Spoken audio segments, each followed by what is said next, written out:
welcome to Paris, France on day one of the World Karate Federation's World Individual Karate Championships Qualification Tournament.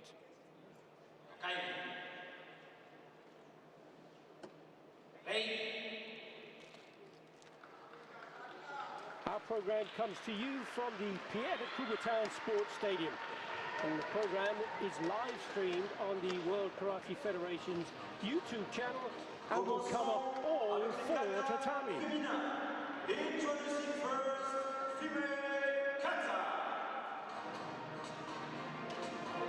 On Tatami 1, Luxembourg, Croatia.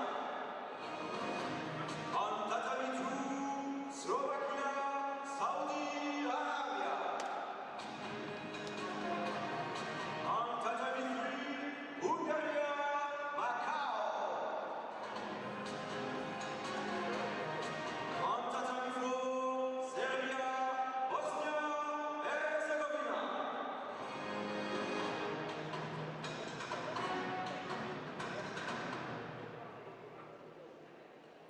I'm Billy Brennan, and joining me to provide you with live commentary throughout the three-day tournament will be some of the sport's biggest names, including Olympic, world and continental champions, as well as some of karate's best coaches.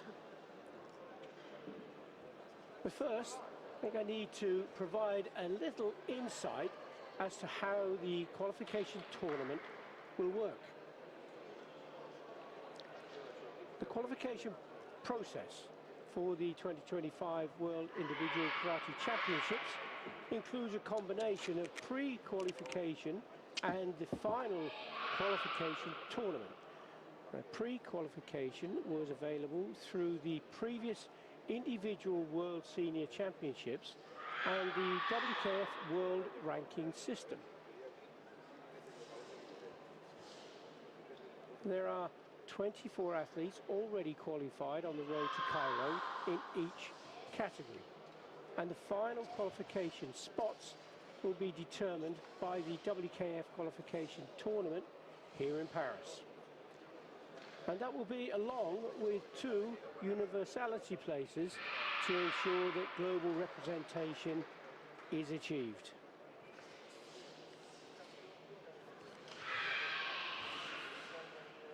And as you note, there are 4 tatamis to choose from, and the athletes will be working in a round-robin system.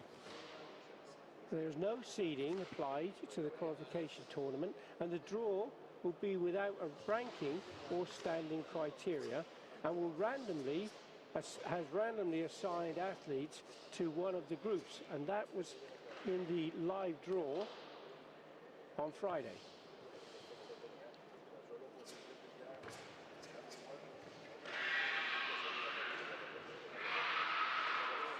The round-robin format consists of either 6, 8 or 12 athletes in their group, with a minimum of 3 and a maximum of 6 athletes.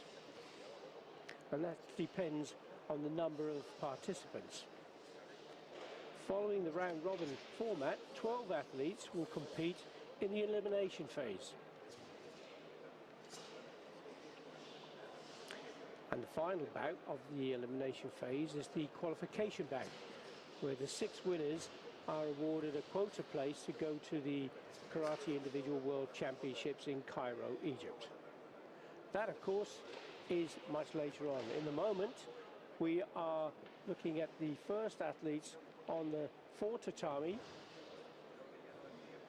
and each one of those will be performing their chosen kata in the first rounds, and after each round then there will be a leaderboard, and ultimately the top athlete will go through to the elimination phase.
Talk music, right? Yeah. Want to join me a little later? I'm not doing anything. See, as soon as with these.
Stop.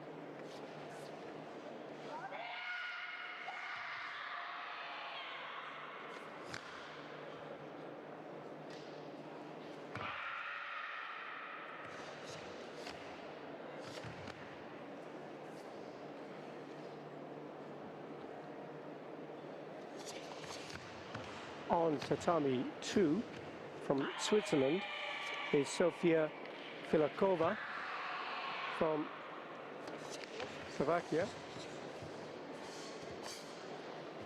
From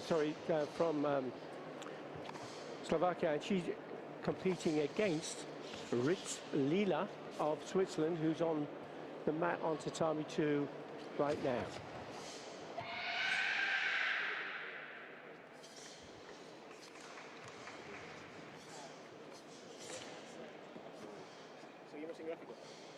You see on Tatami 1 performing the kata papuren at the moment. From Finland is Mantai Bes. She was up against Croatia's Inga Grigic.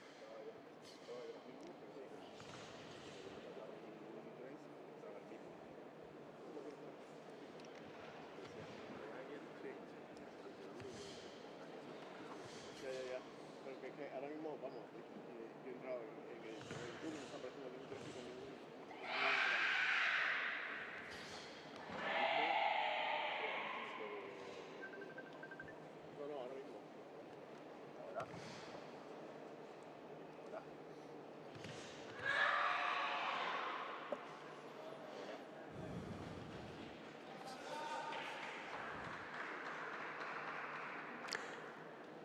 And just completing the kata on tatami 3 from the Philippines is Alforte Sakura.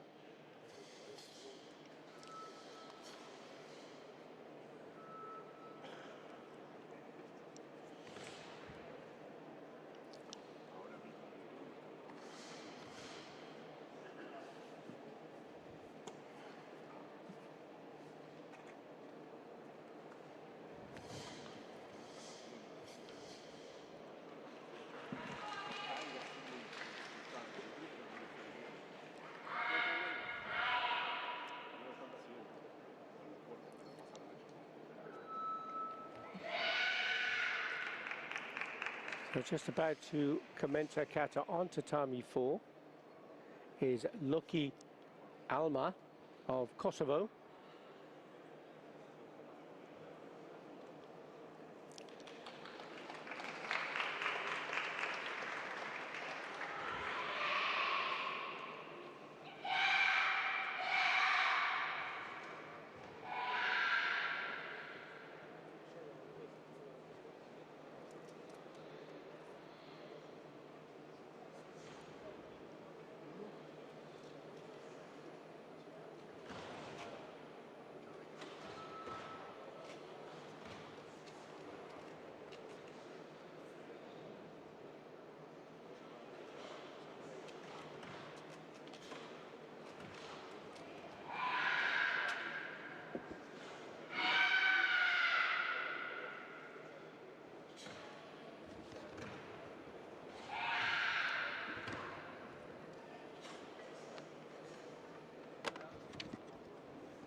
Performing Chibana no Kushanku on tatami 1 at this moment is Quiros Castillo Yanez of Mexico.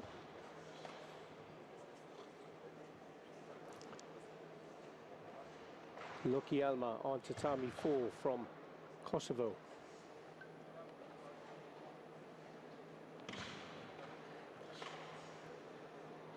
Wei Fusan Tian of Chinese Taipei on tatami 3.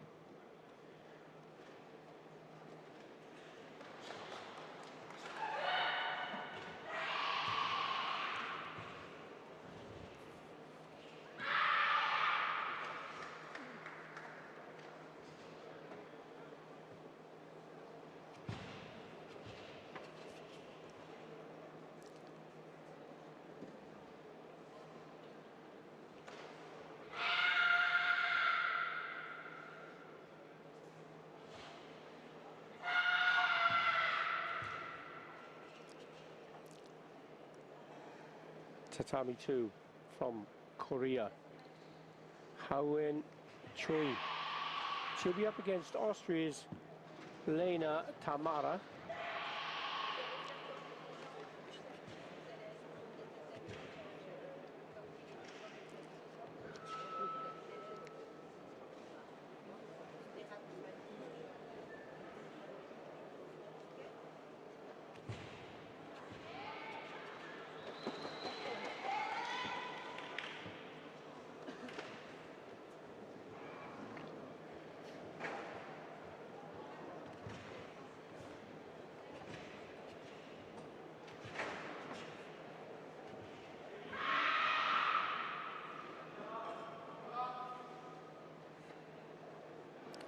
Just a chance to have a look at some of the action from Tatami 1, Finland's Mante Bess.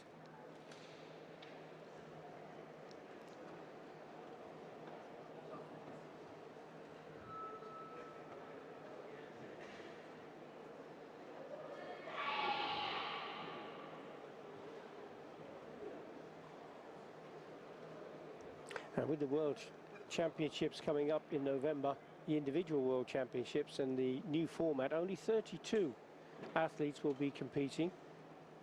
24 already secured their places. From this qualification tournament, there'll be a further 6 per category, plus the 2 universality positions, making up the 32 places.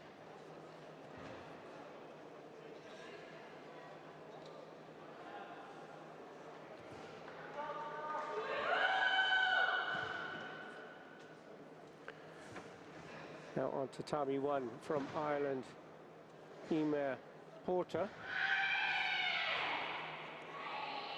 She'll be up against Ukraine. Zaprochenko Halinya.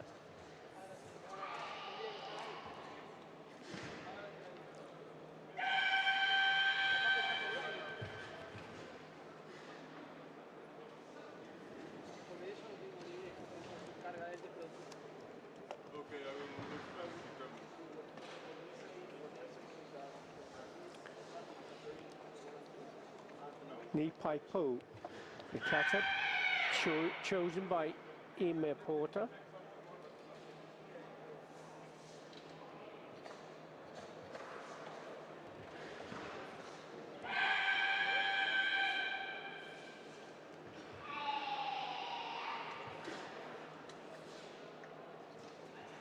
The origins of kata from China and Okinawa, and the roots can be traced back to Chinese martial arts, particularly those practiced in Fujian province, where the forms were brought to Okinawa, a key trade hub in those days, and there were cultural exchanges in the 14th and 19th centuries. Okinawa martial artists integrated these Chinese influences and with those indigenous fighting styles, and that led to the development of Thai, which is hand, and the precursor to modern karate.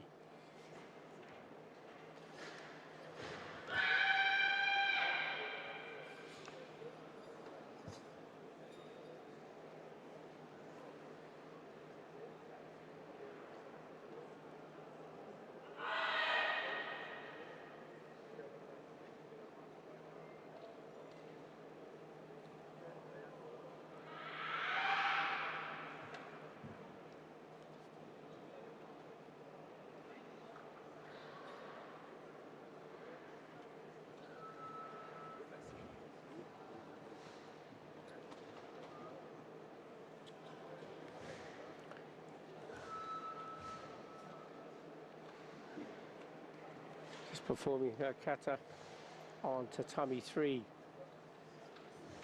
from Denmark is Jering Frederica.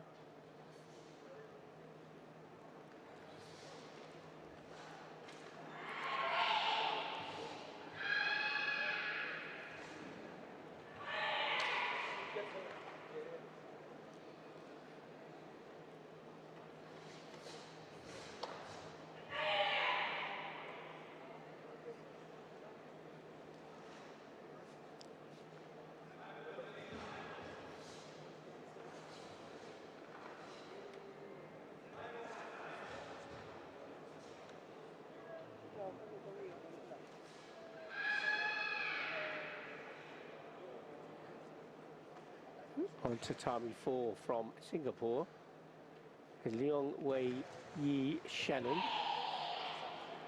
She's up against Norway's Moen Maria Manum.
So with the very strong kiai from Tatami 4,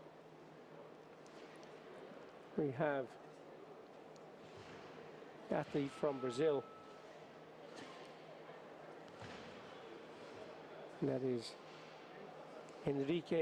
Gabriel Enrique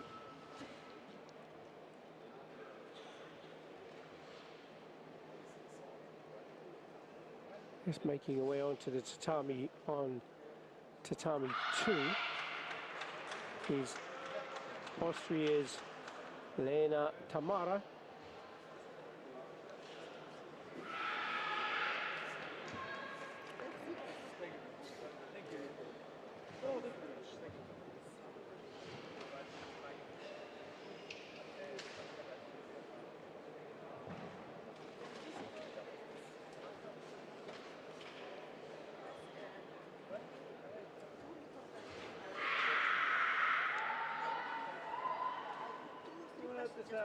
Tatami 1, following Ireland's Emma Porter, will be Georgia's Leah Kutsilava. Direct, the left transit. I'm going now. I'll bring something.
You see on tatami 3 here with the WKF1 on the back.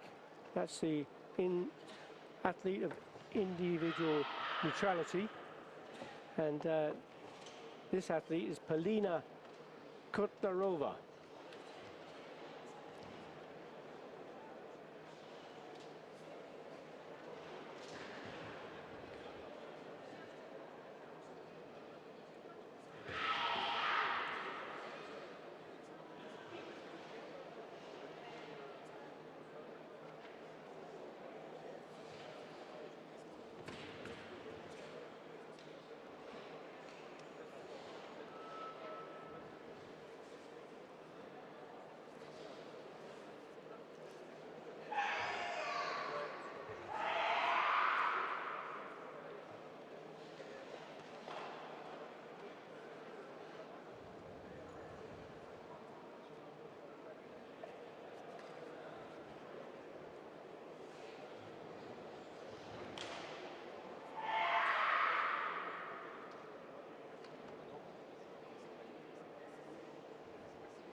Now, if you're unfamiliar with the rules for kata, there are 7 judges. You can see them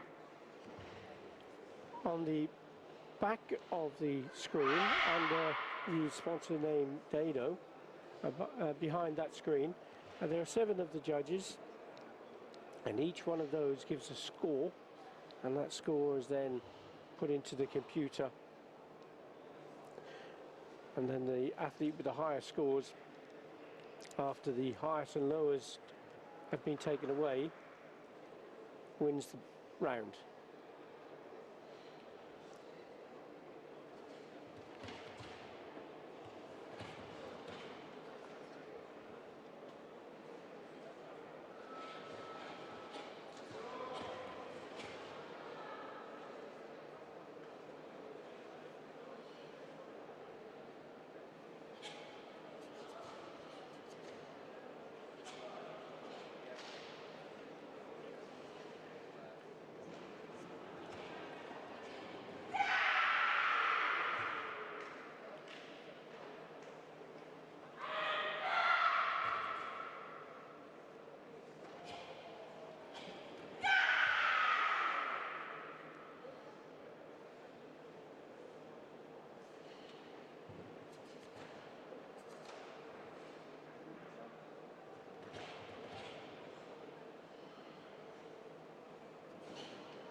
Manal Azaid of the Kingdom of Saudi Arabia with her kata Goja Shiho Sho. Just a way to get the scores.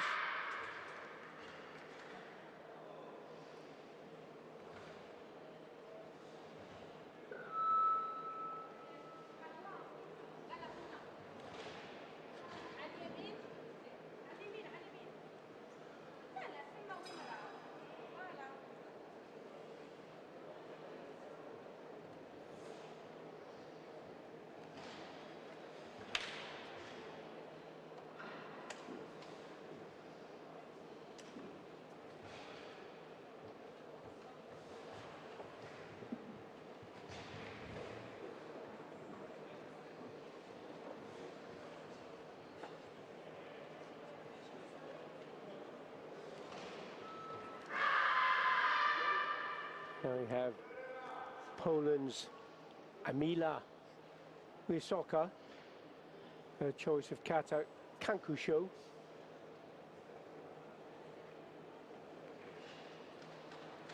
And that yellow clock that's ticking down, it gives the athletes 35 seconds to start the performance of the kata. That was introduced as there were too many delays, too long of pauses.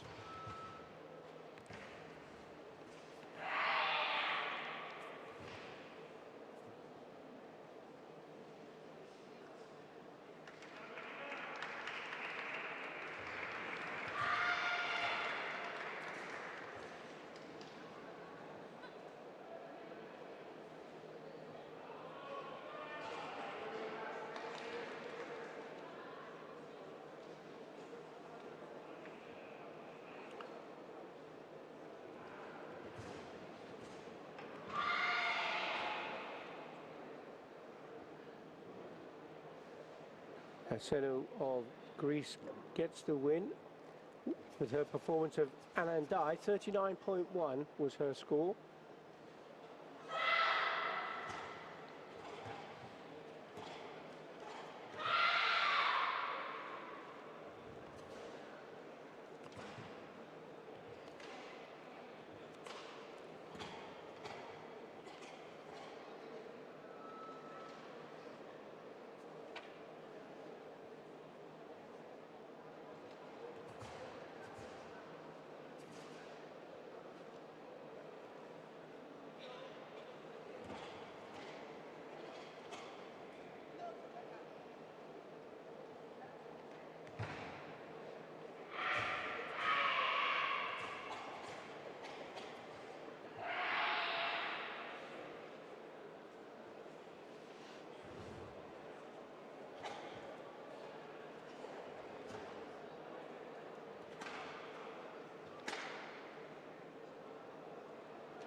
Mati Bess on Tatami 1, performing Kurarumfa.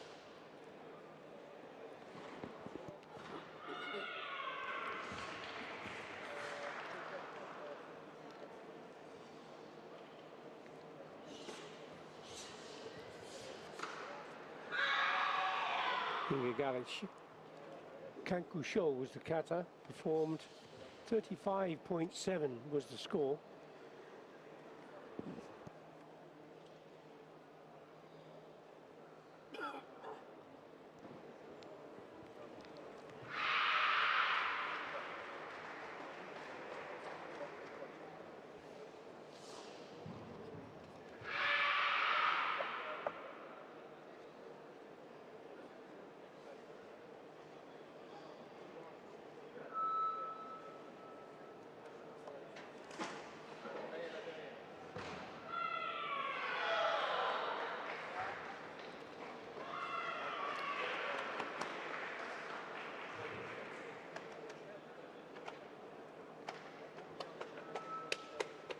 Mati Bess performing Kurarumfa, scoring 37.9 to take the win over Inga Giric, who performed Kankusho.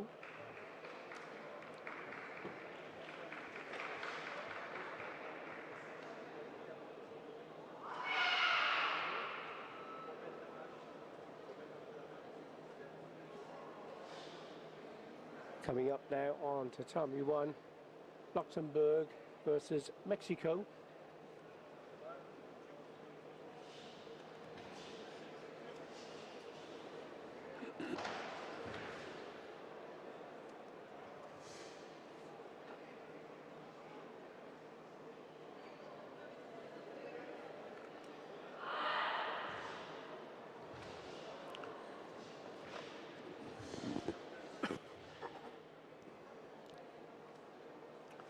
Tatami to Switzerland's Lila Ritz. She's performing the Kata Papuren. Sofia Mielkova chose Chibana no Kushanku. She scored 37.9.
Tatami for Alma Loki of Kosovo.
adapter, and now it's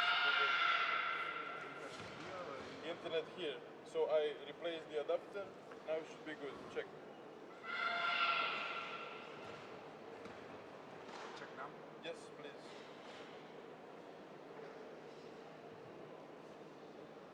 I am connected with the wire.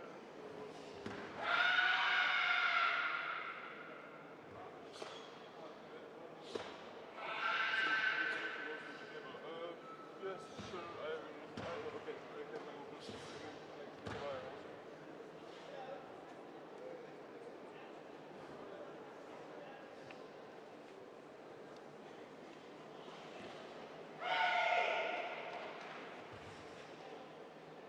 Check. Tatami 1.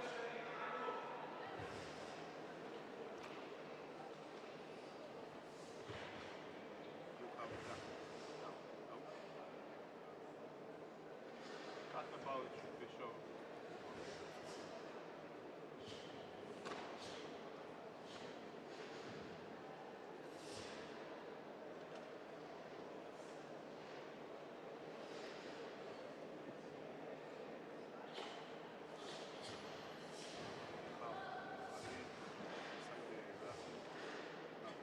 Yes, because I didn't have internet. I was not sending anything to the network because it was broken.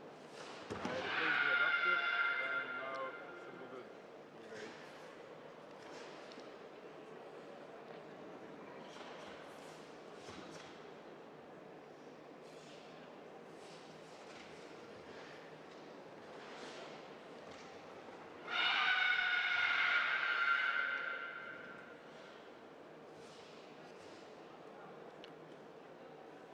On Tatami 1 at the moment we now have Ranaf Kiros Castillo performing Kishimoto no Kushanku 36.6 she has to beat for Mia Redding with that performance of Anandai. They see two flags.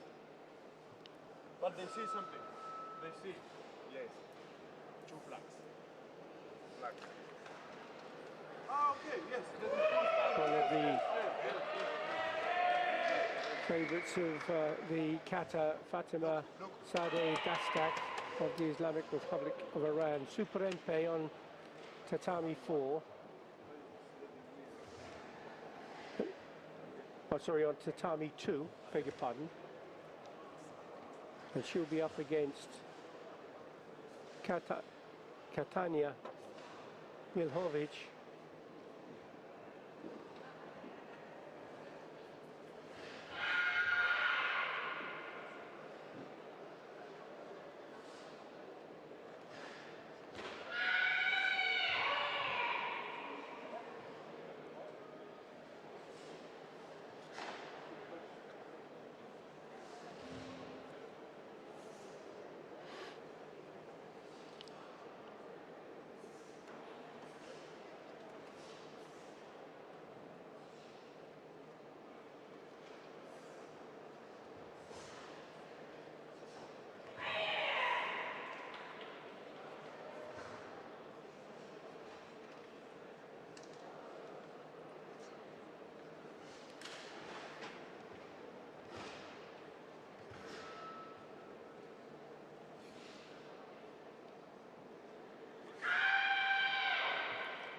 You see the graphics now appeared on the screen that help you to identify the athletes and the scores that are being achieved.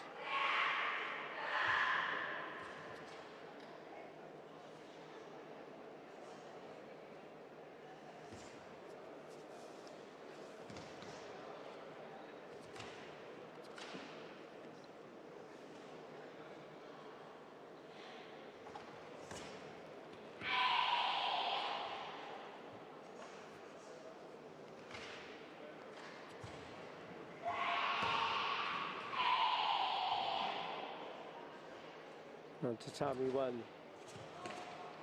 Mancha Chiara of Belgium, 21 years of age.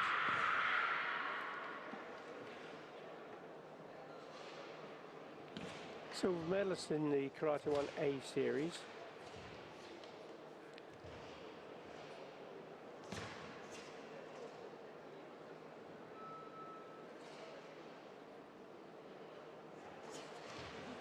Been quite successful in the youth leagues, taking gold medals this year in Porridge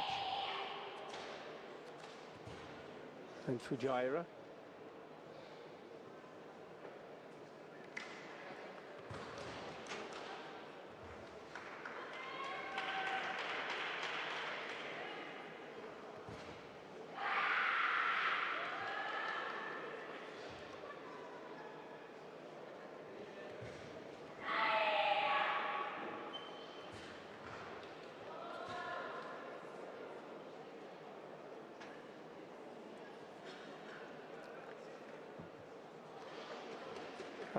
Sari Dastak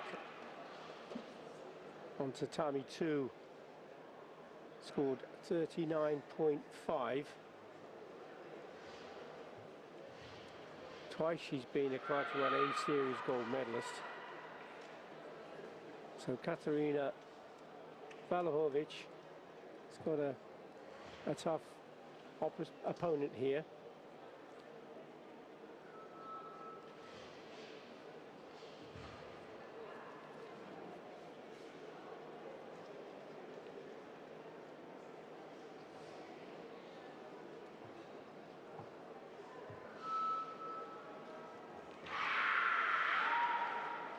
Gabrielle Henry has to beat the score from Liangwei Yi Shannon on Tatami 4, that score of 39.4. Henry, 24 years of age, gold medalist in the Pan American Championships as a junior. And that was this year. She's also been a bronze medalist.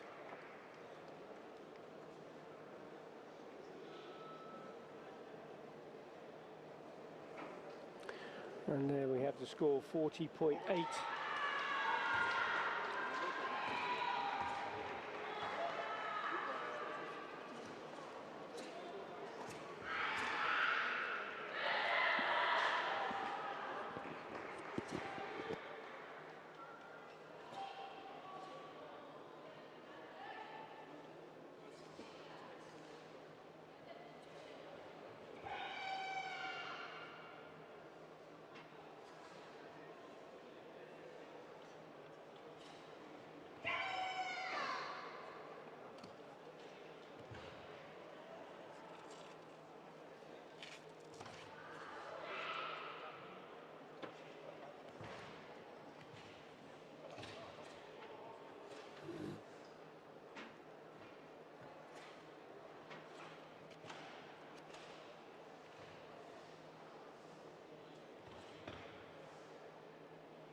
If you've just joined us, welcome to Paris, France, on day one of the World Karate Federation's World Individual Karate Championship Qualification Tournament.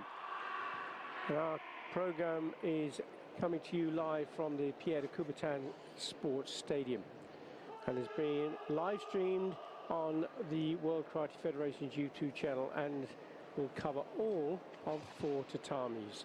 I'm Billy Brennan, and we have already had the female kata round robin phase, and there are 6 confirmed athletes that will go through to the elimination phase, but we are awaiting the best finishers in the second place position so that we can reveal the whole 12 athletes as soon as they are here. And the qualification process for the 2025 World Individual Karate Championships includes a combination of pre-qualification and the final qualification tournament. The pre-qualification was available through the previous Individual World Senior Championships and the WKF World Ranking System. And there are 24 athletes that have already qualified on the road to Cairo in each of the categories. And the final qualification spots will be determined by the WKF qualification tournament here in Paris. And that will be along with the 2 universality places to ensure global representation. The qualification tournament has the round robin group phase, and that's followed by the elimination phase, and depending on the total number of entries.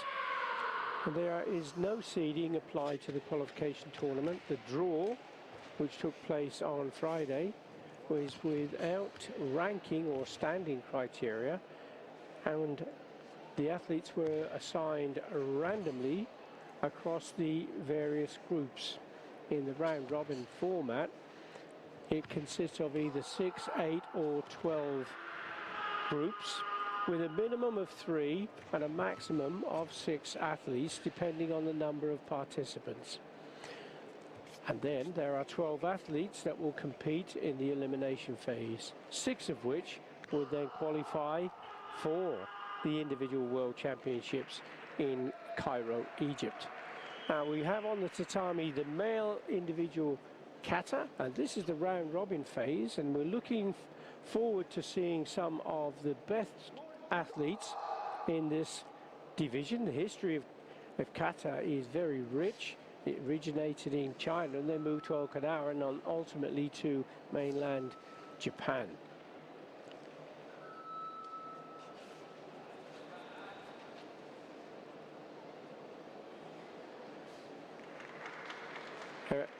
For tatami, tatami 1, we've seen Botond Nagbi of Hungary just complete his kata. Ohan Dai, he scored 39 points.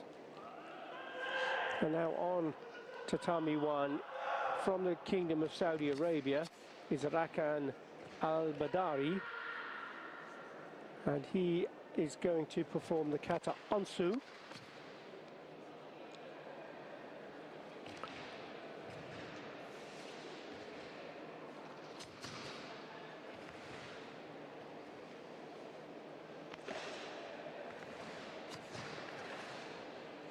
On tatami number 2, we have a contest between India and an individual neutral athlete from India, Aka Banjerji.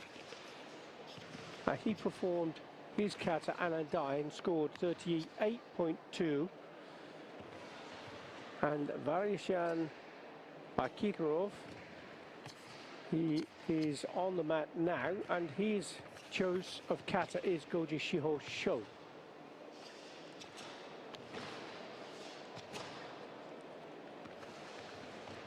On mat number 4, we have a bout between Costa Rica and Poland.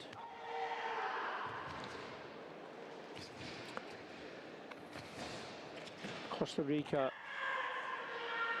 athlete was Alvarado Sergio Cabronero, and his choice of kata was Goji Shiho Sho. 37.8 was his score. On the mat now for Poland is Maciej Kowalczyk, and his choice of kata Kankusho. 38.2 was his score. So that's a good start for the athlete from Poland.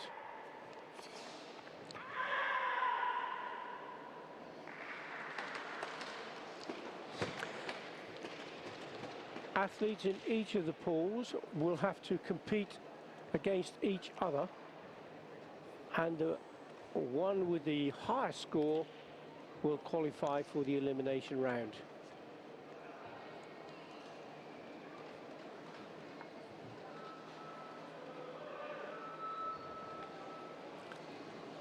And throughout the 3-day tournament, you get an opportunity to speak with a number of famous faces from the world of karate, and that will include Olympic, world and continental champions.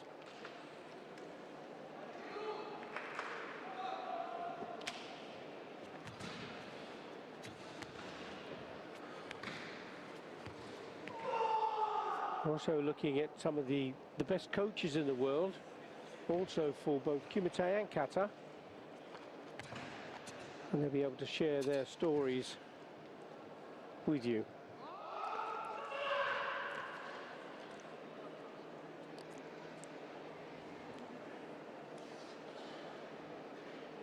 Our first guest commentator will be coming up a little later, and that will be Dion Panessian from Australia. He's on the World Technical Commission, WKF Technical Commission, and he's also a former WKF AA karate referee.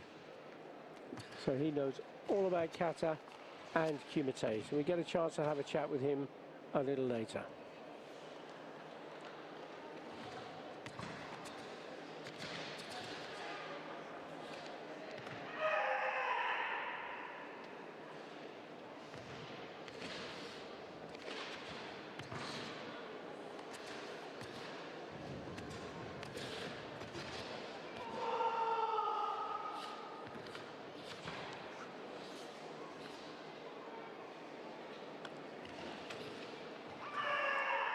Although there are 24 athletes already qualified for the World Championships, it doesn't necessarily mean that all of the top seeds that you find in the world ranking have automatically gone into that 24 grouping, because in some places, in some cases, there are some of the best athletes already qualified, which means that they could have a world-class #2 who is going to have to go through the qualification tournament.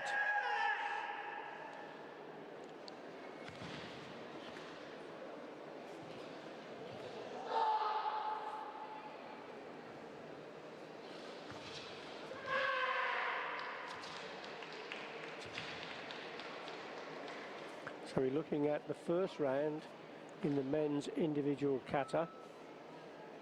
And of course, this is an individual world championship year, so there are no team events for either kata or kumite. That happened last year at the Karate World Cup.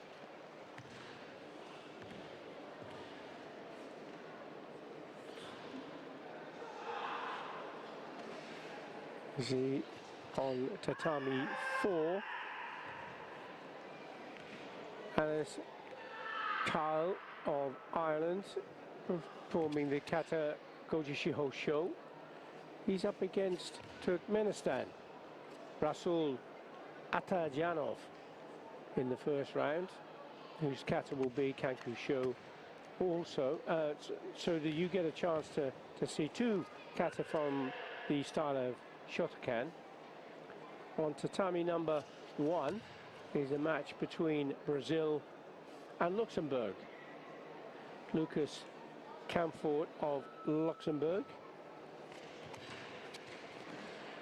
who now go onto the mat. 38.3 was the score from Dion Kamura of Brazil, with his performance of the kata Anandai.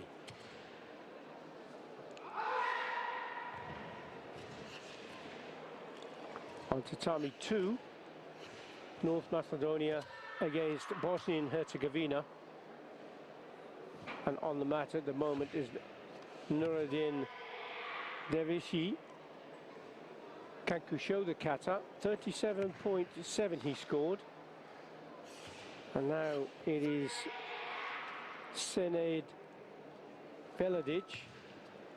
Veladic is performing the kata Goju Shiho Dai.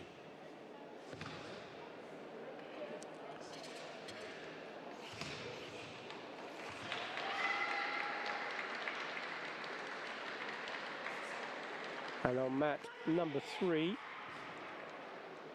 United Arab Emirates versus Mexico.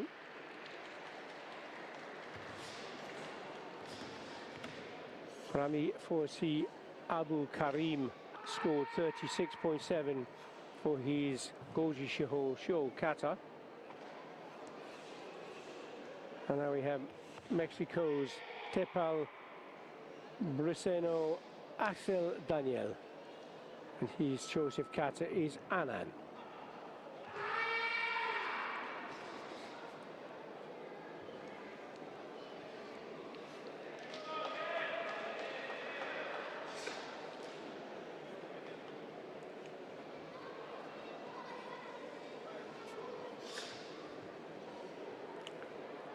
So on tatami 4, the result went to Ireland in that first round with the higher score.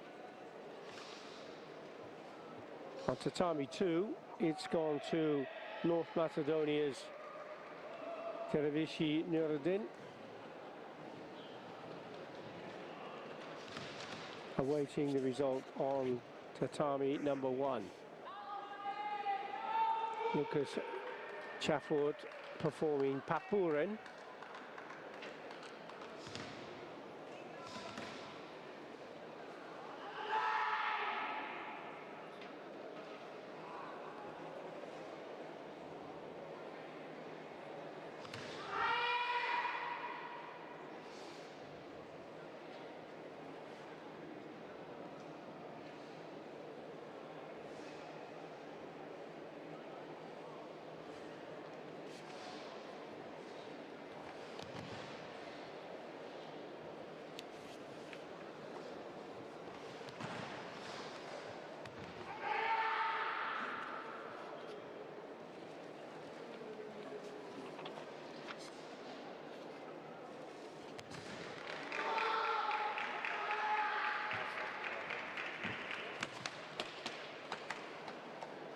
With the male kata pool phase, there are 12 pools, so there's only the top athlete in each of the pools that will go through to the elimination phase. In the female kata, there were 8 pools. 6 of those wins have been determined. We don't have the names of the winners of each of those pools, but there are 2 of the pools that are still looking for the best second place to make up the final numbers of the 12.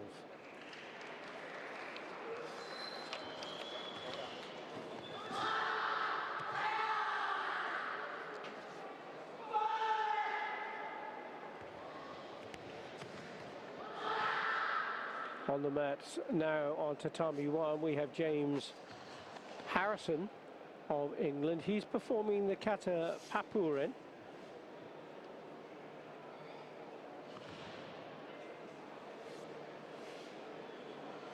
Harrison is 23 years of age. He's a bronze medalist in the Karate One Youth League. He's also been a under 21 bronze medalist in the Continental Championships.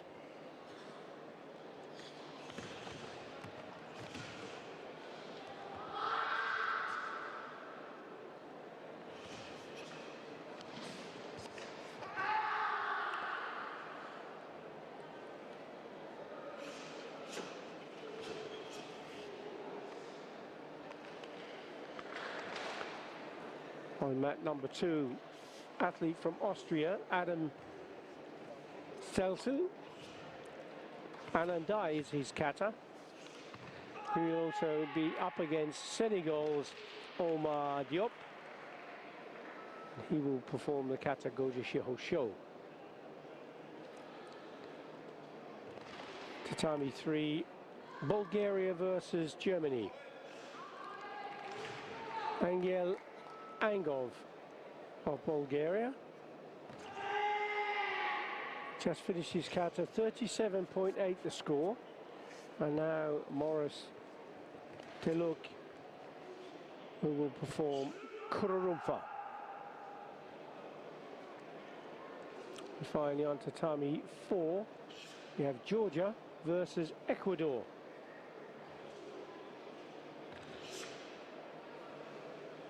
Yogi Chikadze performed the kata Shisoshin. He scored 35.2 points. Ecuador's Andres Tejada now with the kata Goju Shihodai.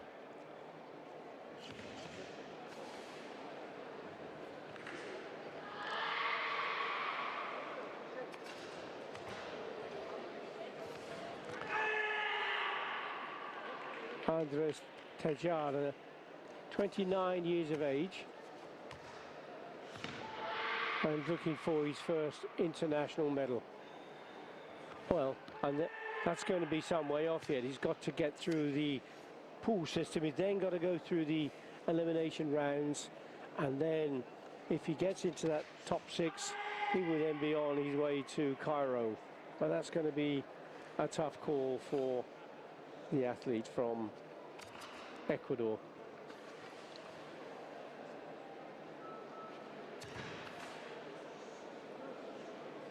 Well, he's got through that first round, 37.1 against 35.2.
And you need to, when I go like this, you go really sharp back.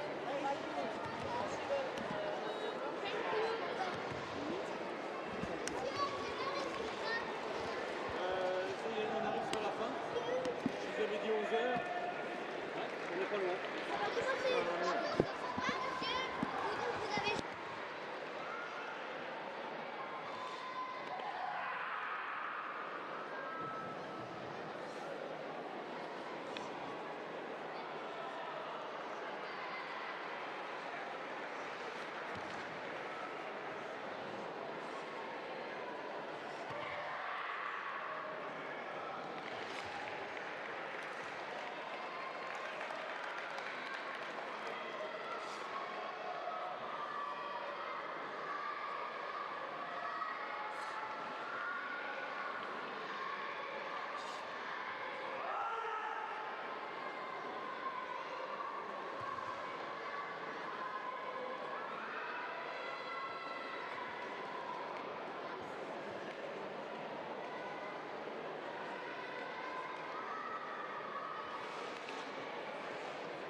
So just to recap on where we are on Tatami 1, we have the bout between Luxembourg and Macau, China, and that is between Lucas Cafor of Luxembourg. He's performed the kata Kuala Lumpur, and he's up against Fong Mahu of Macau, China. His choice of kata will be Anand.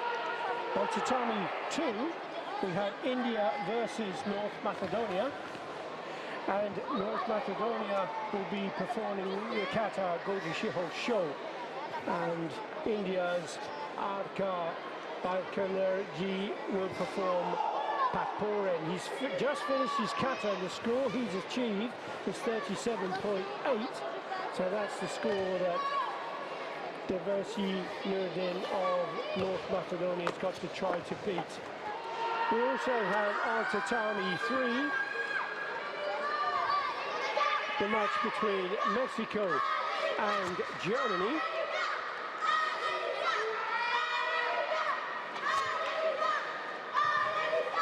And that is between Daniel Tepal Briseno Axel. He scored 37.5, and Germany's Maureen Tolik performed the kata Anand. And he's about to go now. We have our first guest commentator, and it is a good friend of mine. He's been into karate for many, many years. A World Karate Federation AA referee. That makes him a karate referee for both kata and kumite. And of course, he's also former competitor, but now a member of the World Karate Federation Technical Commission. Dion Panasin. Dion, how are you? Good, thanks, Billy. It's great to be back. Well, thank you for for sharing all of that wonderful knowledge that you have. And now you're both kata and kumite referee, so you know everything there is to know about the competition. You never know, isn't it? Well, it's a qualification tournament. This is the pool phase. What are your thoughts about the qualification tournament and the process now for the World Championships, Dion? I think I look at it like a wildcard event. So it gives the opportunity for those athletes that haven't qualified through the Premier League standing or through their continental championships. It gives them that extra chance to give it that one last crack at getting a World Championship place or entry. And there are only 6 of those, aren't there? Only 6. So, you know, what we've seen today, you know, really we've seen some real determination on these competitors' faces. They really want those last final spots to attend Cairo. And with the pool system, everybody gets to compete against everyone else. How do they choose, do you feel, what kata to go for? Well, I suppose they'll look at who their competitors are in their pool, and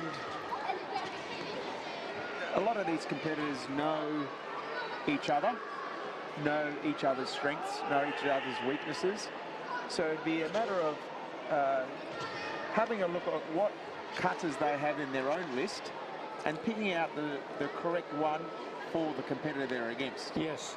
Now, whether, you know, that kata highlights their strength or whether it highlights their speed, and the beauty about having a broad range of kata available is that they can choose the kata that suits them and suits their body type, their strength, I their must just weaknesses. say, Dion, we're in a very challenging position because right above us in the commentary position, we've got all of these fantastic French children from the school supporting their player on the tatami number 1 here now. So that's why all of that din, that noise that you can hear, and it's fabulous to listen to the children.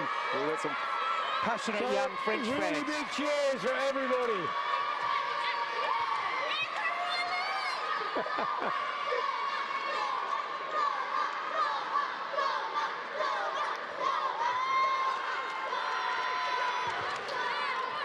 Well, they're cheering their French competitor that's just come on.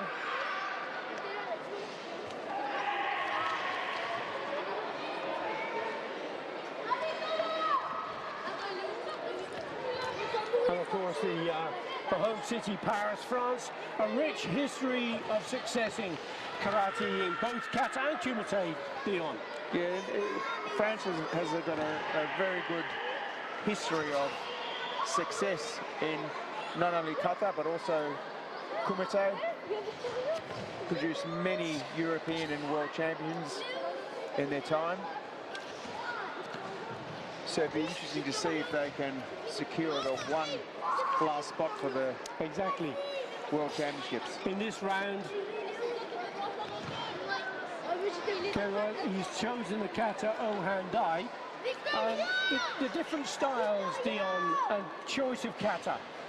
You know, there are, of course, major styles of karate, but there are lots of derivatives, aren't there? One thing that the WKF did do some years ago is open up their list. And previously there was only 4 recognised styles, being Shotokan, Goju-ryu, Shito-ryu, and Wado-ryu. Yep. And since that time, and they've opened up the list, it's allowed other styles to incorporate their kata into the list. So we're seeing the French competitor now do a Ryu kata Orandai, which was made famous in that Olympic final by Ryu Kiona Rio, in his gold medal match. And since then, we've seen a lot of competitors add that to their list, amongst others. And, you know, Kiona Rio, he's from Okinawa, the first Olympic gold medal for the island of Okinawa. And for Japan in And itself. for Japan, of course, yes.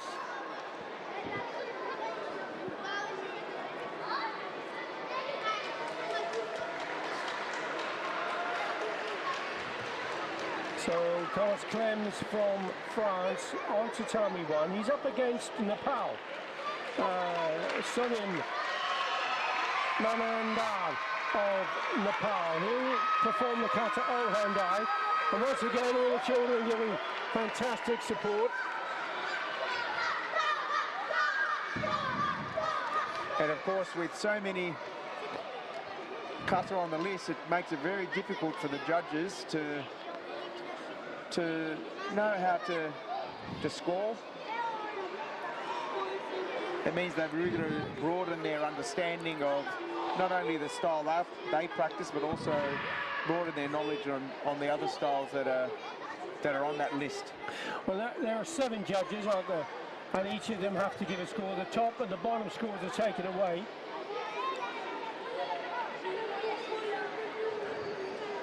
And now is the Chancellor of Nepal. Not one of the biggest countries to compete. He's also performing the same kata on do. And that will give a chance, if you're watching Tatami number 1, to have a direct comparison between them. On Tatami number 2, there's a bout between Bosnia and Herzegovina, who's on the mat at the moment, and that is Vladizic Sined, performing the kata Gankaku once again from Shotgun style.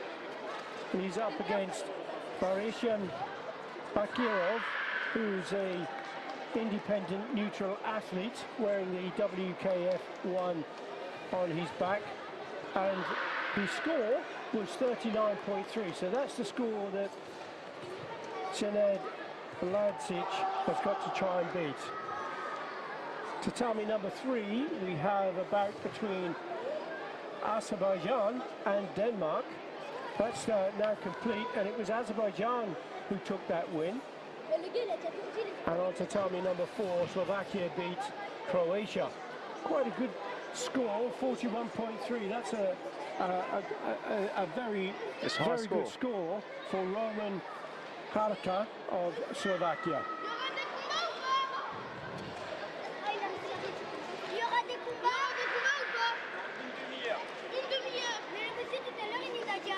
Well, I think this crowd's going to erupt after this match on Tatami 1.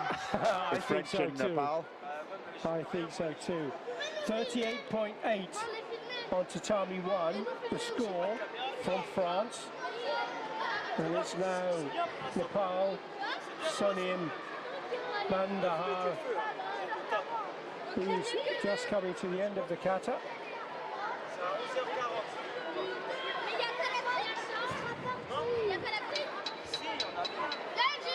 How great is this live stream too from the WQF website? You can see the live scores. Yes, absolutely. Fantastic initiative. There's so much information available now.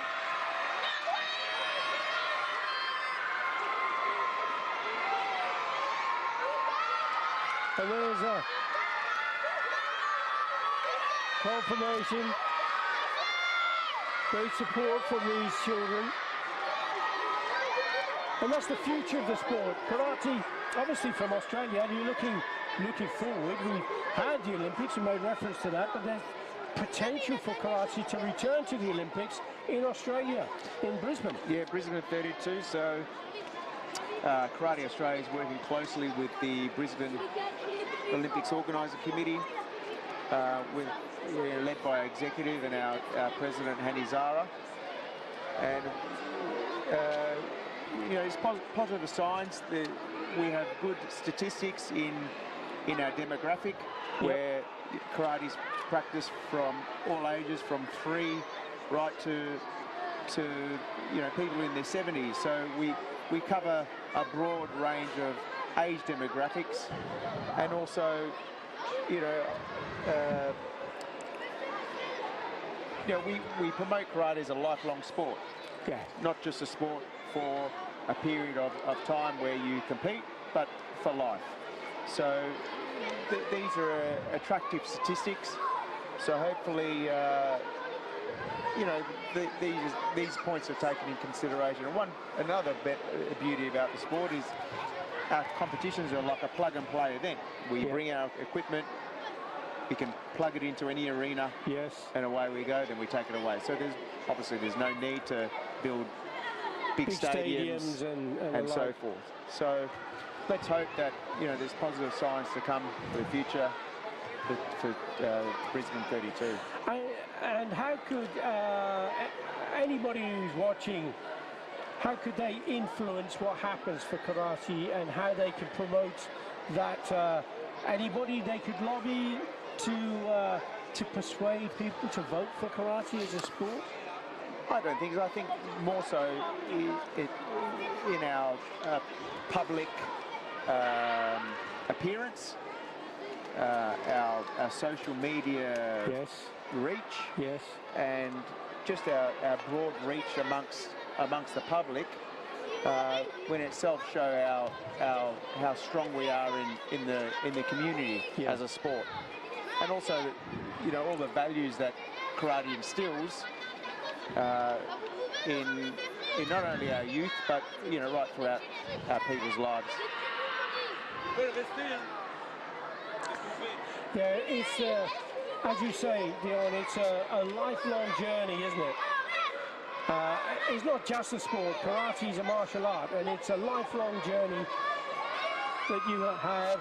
You can join karate as a young child, and you can continue right throughout your life practicing the art and the sport, can't you? Absolutely, and that's again, that's one of the differences about the martial arts, is in that, you know, you can start at a young age and take it on right throughout your life. And if, you know, you have a look at the masters of our art. Most of them are in their 70s, 80s. They're still practicing the dojo on a weekly basis, still teaching classes. And that's I suppose it's a testament to the health benefits that continuous training gives. Yes. Yes. We're coming to the closing stages of the male kata round robin pool phase. And then it'll be on to Kumite. Kumite is a very different discipline. But in kata, it's, as you can see, the athletes are completely on their own. Their fate is in their own hands. They don't, there's no other outside influence apart from their concentration. But in Kumite, that's going to be different, isn't it, Dion? Do you have a favourite kata yourself? I suppose there's a few that I like. I love Anan. Anan's a great kata. I suppose I like the katas that suit my strengths. Yeah. Yes. And also how I'm feeling on the day. Yeah. And you say that suits your particular persona, because in kata, often the kata players are not so big, are they? Not so tall. No, that's right. You know, you find most of the kata players these days are smaller in stature than what you'd see a kumite player, who are very long or tall, long limbs. Yes. Very fine muscles. Whereas a kata player are very short, compact. So they can keep that low center of gravity. Exactly. And we just have the last of the bouts here on tatami number 2.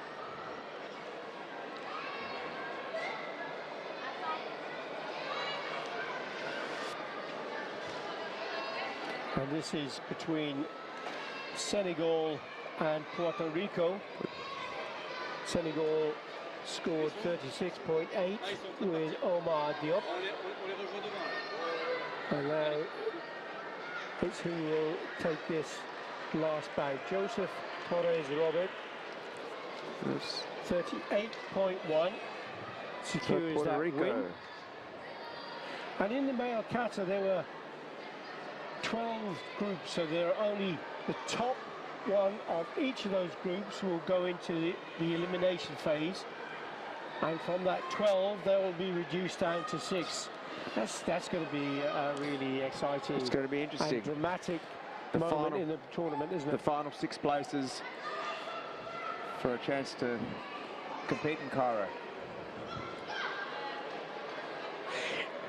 In some ways, the process that the WKF have now adopted for the individual World Championships is similar to that was conducted for the Olympic Games, wasn't it? There That's was right. the elimination process, the qualification process, and then the qualification tournament to determine the final places. And that was also held in Paris too, if I'm right. The qualification, the Olympic qualifier was also held here. Yes, it was. Prior to the Olympics. And just to give hope, actually, to anyone who's competing in the qualification tournament, I recall Tariq Hamidi of the Kingdom of Saudi Arabia, who had not competed in the Premier Leagues. He was in the junior ranks. He came into the senior ranks, and he competed at the qualification tournaments for the Olympics, won it, qualified to go to Tokyo, and then bam, he's in the final of the plus 84 kilogram. And people will recall that dramatic a very memorable final match where he put in that Jordan Mawashigeri, the roundhouse kick, and knocked down Savage Ganjade. I actually do remember refereeing a few of his matches when he was in the junior cadets, and yeah, I was very surprised at his athleticism. Yes. And sort of had a feeling that this competitor is going to be one to watch in the future. Yeah. So although this is a qualification tournament, it doesn't mean to say that someone who wins one of those 6 places cannot go on to become the world champion. That's right. Anything's possible. Yep, there are no givens, are there? With a little bit of perseverance and determination, anything's possible.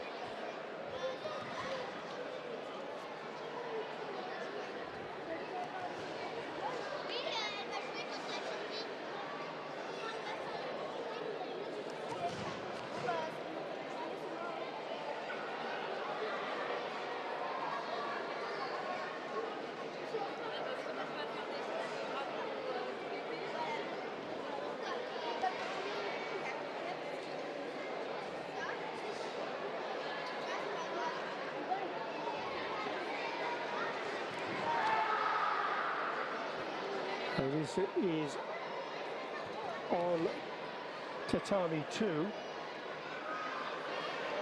It's the match between Austria and the Islamic Republic of Iran. Adam Sek is performing the kata Ohandai.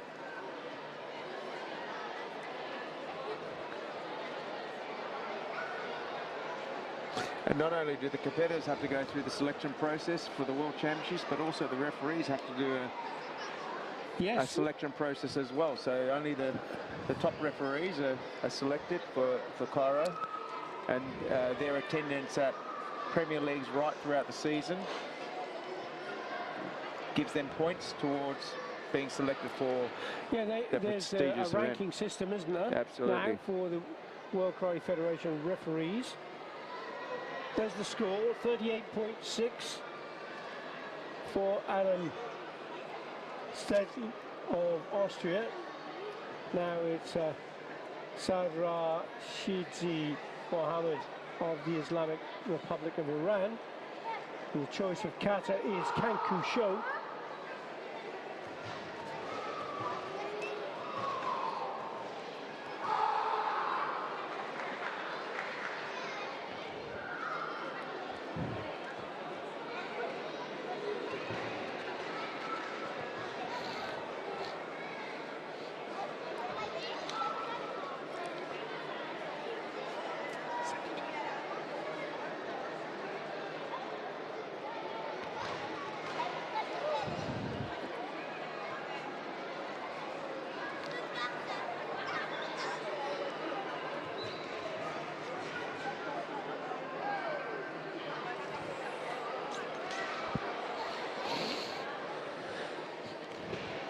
So this is Shotokan style, Dion, and your style is Shitoru?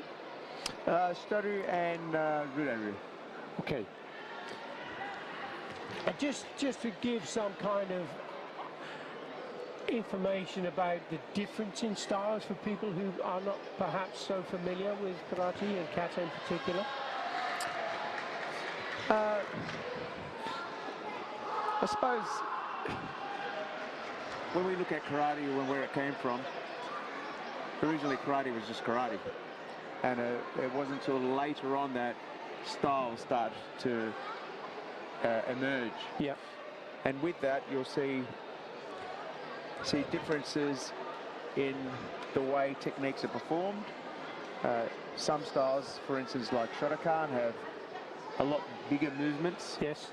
bigger stances, and that came from karate being developed in Japan for the high school system, so they structured a lot more for that place.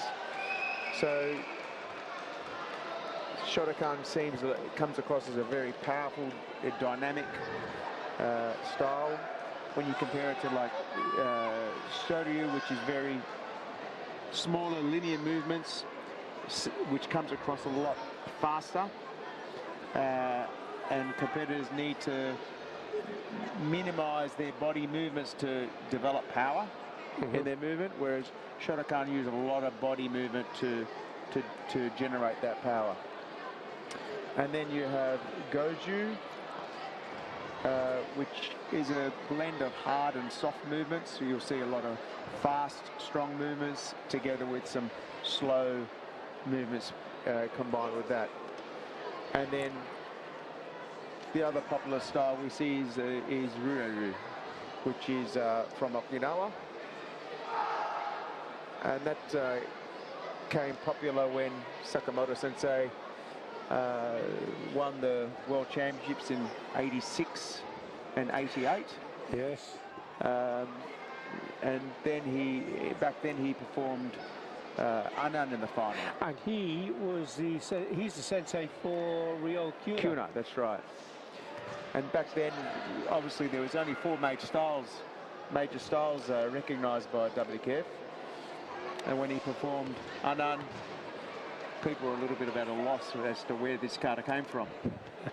And since then, the styles kata has become very popular in the WKF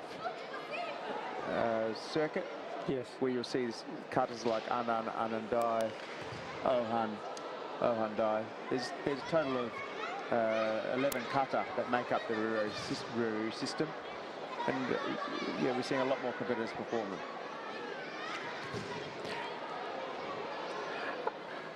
And with the shape that the kata perform in the embassy, kata it passes down the techniques of karate, doesn't it? It's a way of moving it from one generation to the next. Yeah, absolutely. And look, there's a lot of hidden movements in kata, a lot of hidden self-defense, combative movements in kata that are quite often missed and quite often misunderstood. And unfortunately, sometimes competitors change the timing of the kata, and it doesn't really match the purpose of what the movements are for. So when you try and see, okay, where's the self-defense aspect in that movement, in that timing, sometimes it gets a little bit lost. And if somebody's not familiar with kata and don't understand all of those intricacies, they just be forgiven to look at the performance on the mat and think, well, what on earth is going on? What do these movements all mean? But in individual kata, you can't demonstrate it. But in team events, they have the bunkai, and that's possible then to see it, isn't it? That's right. That's right. So in terms of bunkai, there isn't necessarily a prescribed way of interpreting. Does it give it an element of interpretation to the I think, you know, some schools have their set bunkai to their kata, but any one particular move can have a number of different applications, and I suppose it's how you perceive it and and this is where I suppose the art comes in what we do. how you perceive what this movement is in your own way. Yes. As long as it shows some practicality, then it could work. And I suppose that's where the artistic side of Yes. of the martial arts comes in to play. Now we are focusing at the moment on tatami number 2, and it is a contest between Slovenia and Morocco. Morocco's Tijani Lomu has already performed the kata, Goji Shiho Show, scored 38.9, and it's Slovenia's Jure Sluga, who is performing Onsu. I think this is the last match before the Kumite. Kumite starts. And they will be coming back to the elimination round for kata a little later.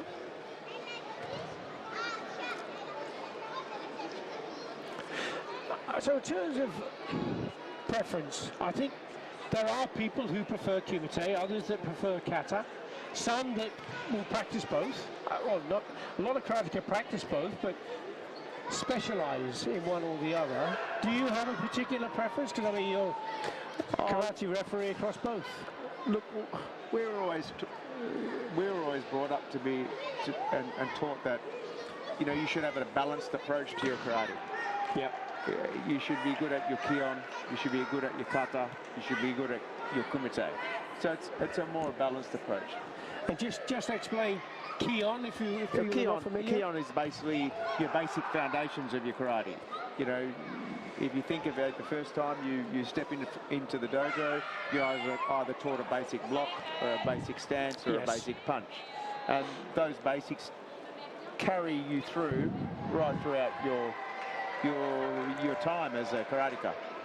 So having a good balance in that approach enables you to train for the whole of your life. If you're only kumite specific, well, you can't be bouncing around when you're 60, 70. And if you practice kata as well, it helps with the understanding of the techniques, doesn't it? Oh, absolutely. I mean, this is where you can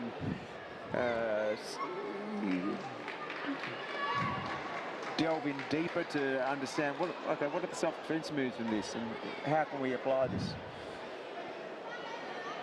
So it gives you a little bit of a better understanding of what you're doing, rather than just going out there and perform the moves. Yes. But look, with the platform that the WKF has provided, it's only natural that competitors are now going to focus on one or the other. It's very difficult to be proficient at both in this environment. You have to really commit yourself to one, Yes. or the other. Yes. But knowing that if one of let's say for instance your kumite career is done, you can always go back and, you know, practice kata, or go back into the dojo and help coach. Yes. Become a referee, become a commentator. Exactly. Plenty of paths, aren't there, to go down. I just remind everyone that last final match between Morocco and Slovenia finished with Slovenia winning by 39.9 to 38.9.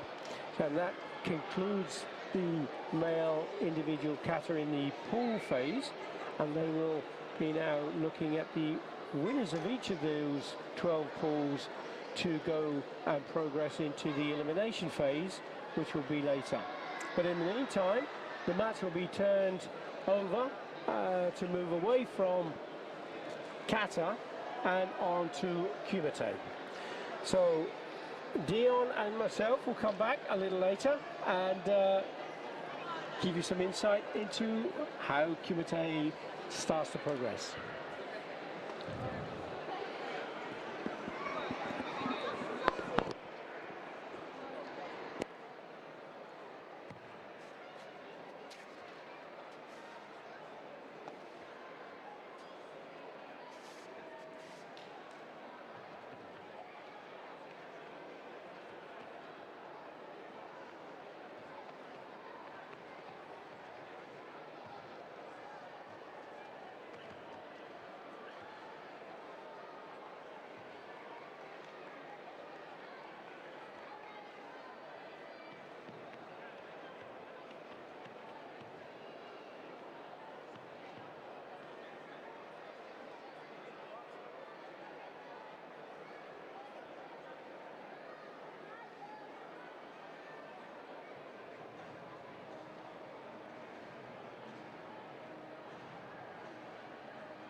So if you're just joining us, we are in the Pierre de Coubertin Stadium in the heart of Paris, France, and we're now moving on to the Kumite categories. We've had the female and male kata divisions, that's the individual discipline, and they have gone through the round robin phase, and now the 12 athletes that are qualifying to the elimination stage have been determined.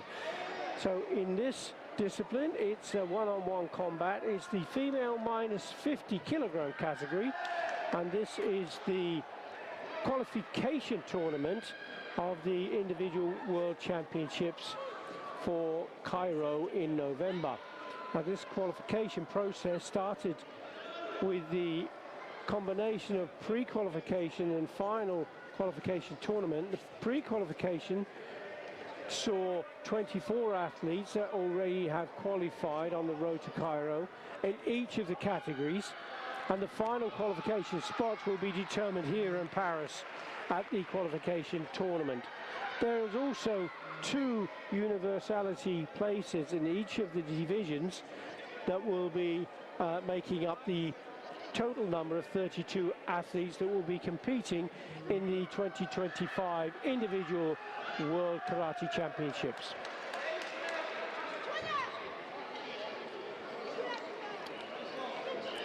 So with Kumite, there are 4 judges seated behind the boards, and they have an electronic system, a clicker system, and they will provide by pressing one of the buttons, they can score either a wasari, a yuko, or wasari, or a nippon. As we see on tatami number 1, there is a yuko score that's being given. No scores on the other 3 tatami at the moment. Tatami 2, there's a 1-0 score for red, and that's Hong Kong, China, Sang Yi, and there is also a green triangle in the bottom left-hand corner of the score, and that signifies the senchu advantage. And that senchu advantage is given by the referee because of the unopposed score from the opponent. Each of the bouts are 3 minutes duration. The referee stops the match and the clock stops every time that happens. There are warnings and penalties, there are points, and there are video review opportunity. Each of the athletes has the round robin, so they fight with every other athlete in the group.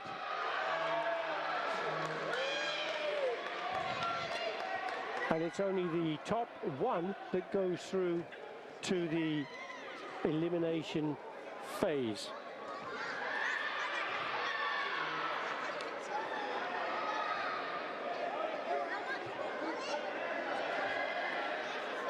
And this is the female minus 50 kilogram category, and there are 8 groups, so the 8 winners will go through, and the remaining 4 will be determined by the second place, the highest scoring second place finish.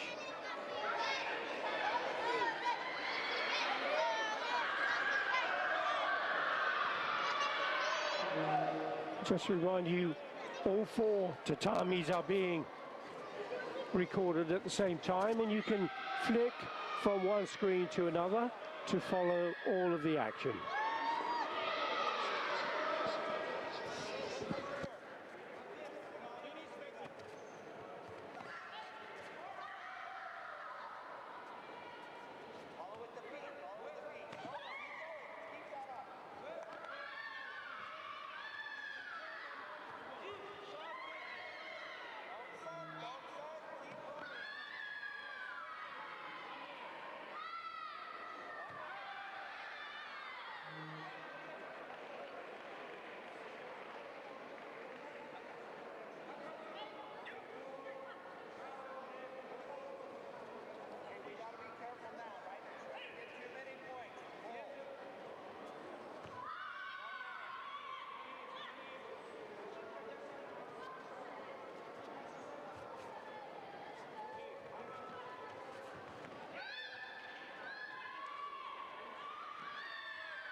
Welcome back everyone to the Pierre de Coubertin in Paris, France for the World Individual Karate Championship qualification tournament.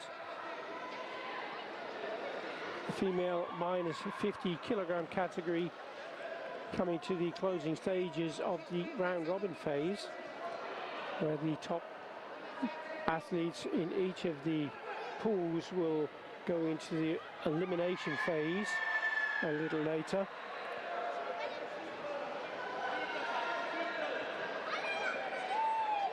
On the mats at the moment,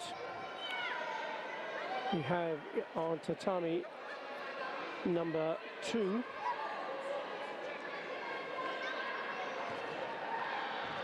And that is the bout between North Macedonia and the individual neutral athletes Elizef Dverta Grigozareva, who's leading 1-0.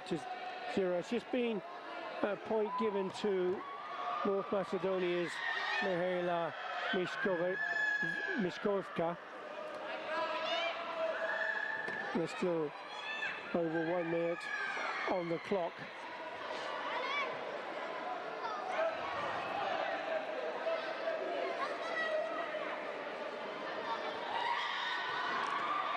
On tatami number 3, bout between Macau, China and Bulgaria. Fong Manhui of Macau, China, trailing 1-0 against Teodora Tsaneva of Bulgaria.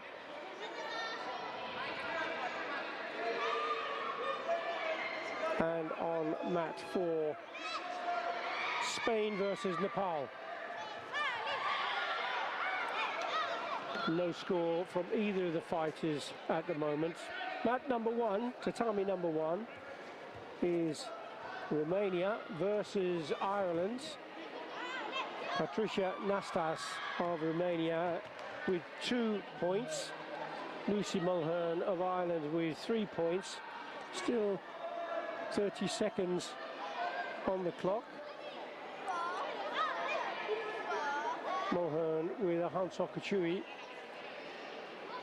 so can't afford to have any more warnings.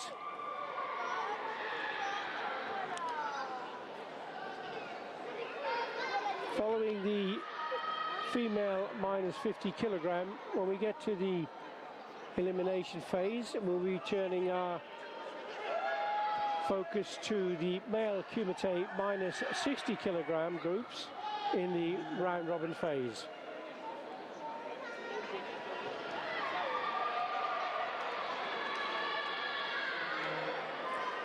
Over on tatami 3, now we have Kosovo versus England.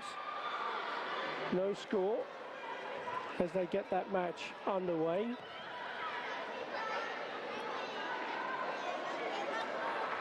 Now we have Neve Cosgrove of England leading 2-0.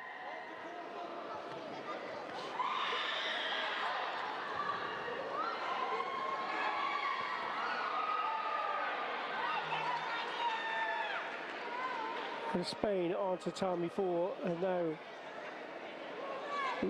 lost the advantage of that 1 point lead. It's now 1-1, and now Spain's Bentama Siroku Jebari has extended her lead by another Yuko score.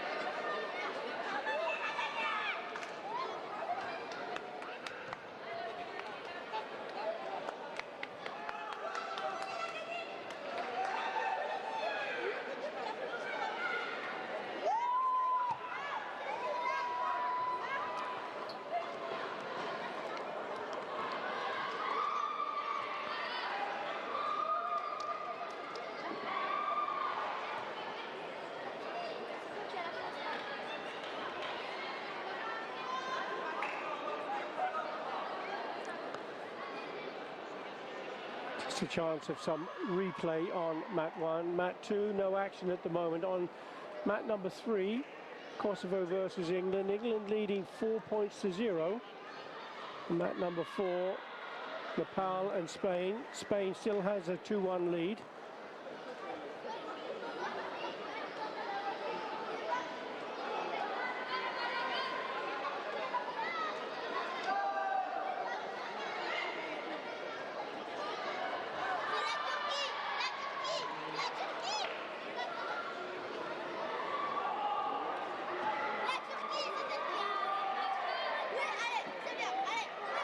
Tatami number 1, bout now between Turkey and Slovenia.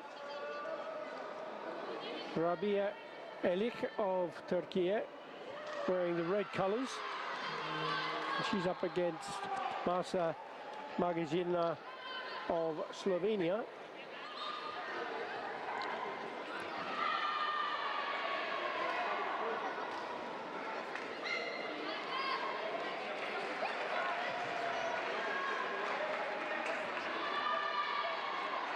There's a win on tatami number 4, and it's gone to Spain's Tatama Saruk Jera, and there is the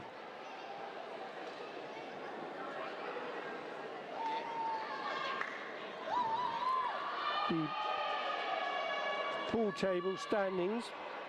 We have Spain on 3 points, Cyprus on 3 points, and also Netherlands. So there's all to play for in this pool. Nepal still to get on the scoreboard.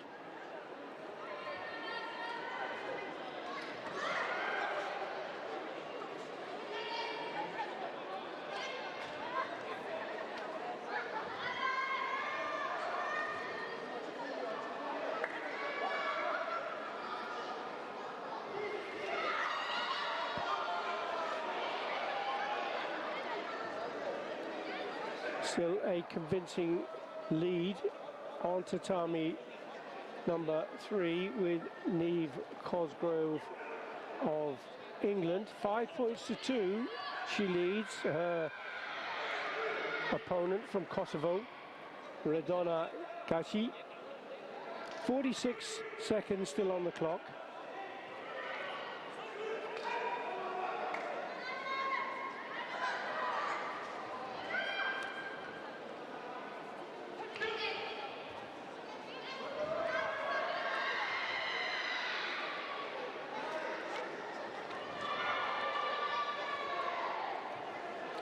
Just to remind everyone, if the athlete wins a bout, they get 3 points.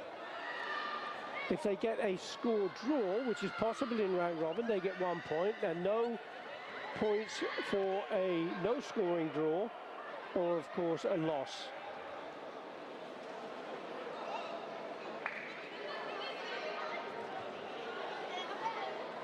Tatami number 4.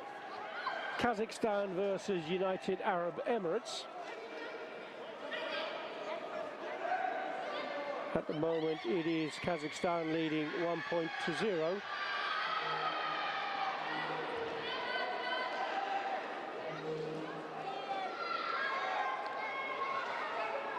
Three-point score being awarded on tatami number 3, tatami number 2.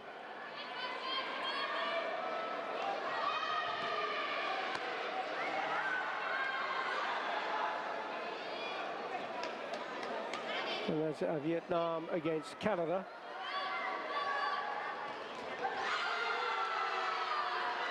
Three points for a kick to the head or a takedown, followed up by a successful scoring punch.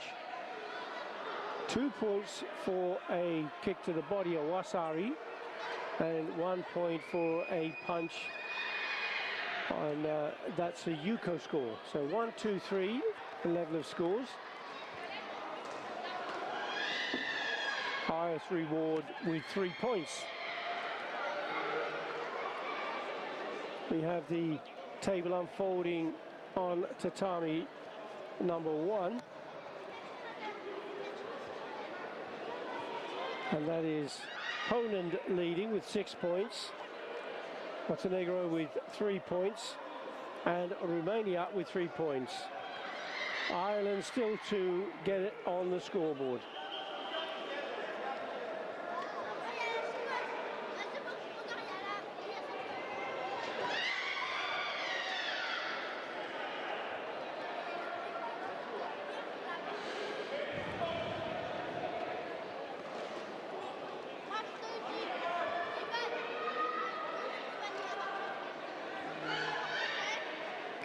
There's a video review request going on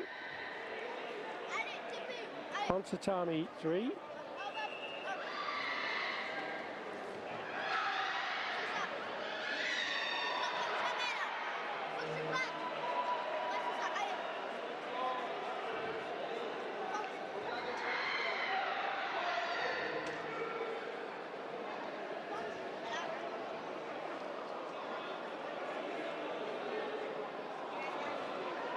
Taipei, Chinese Taipei and Portugal on tatami number 1. No score between either of them. Catarina Rodriguez of Portugal up against Chumiyachi of Chinese Taipei. Tatami number 2. We have Vietnam versus Canada. Vietnam leading 3 points to 1 through Tai Tu Nguyen. Yamina Layanasa of Canada trailing. She has 2 warnings on the board.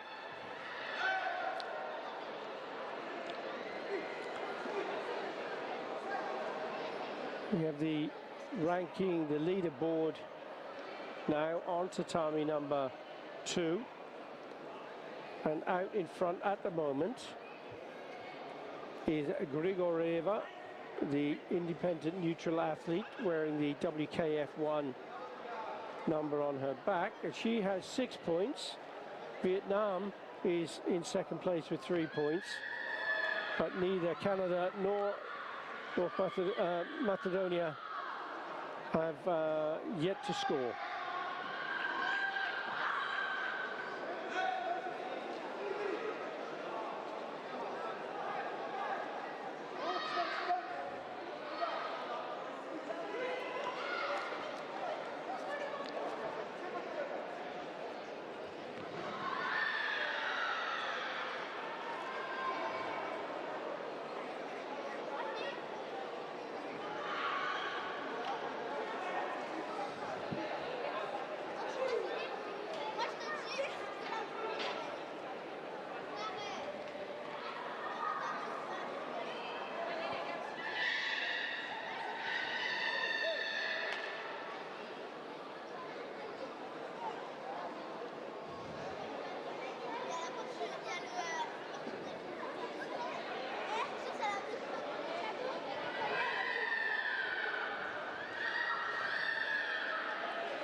And on tatami number 3, Greece leading with that 1 point over El Salvador. You see on the scoreboard the 1 point Yuko, and also the flags. There are 3 judges that have gone for that score. Whilst on tatami 4, there's a 1 point score also, and 2 judges have gone for that score. There must be a minimum of 2 judges agree for a score to be valid.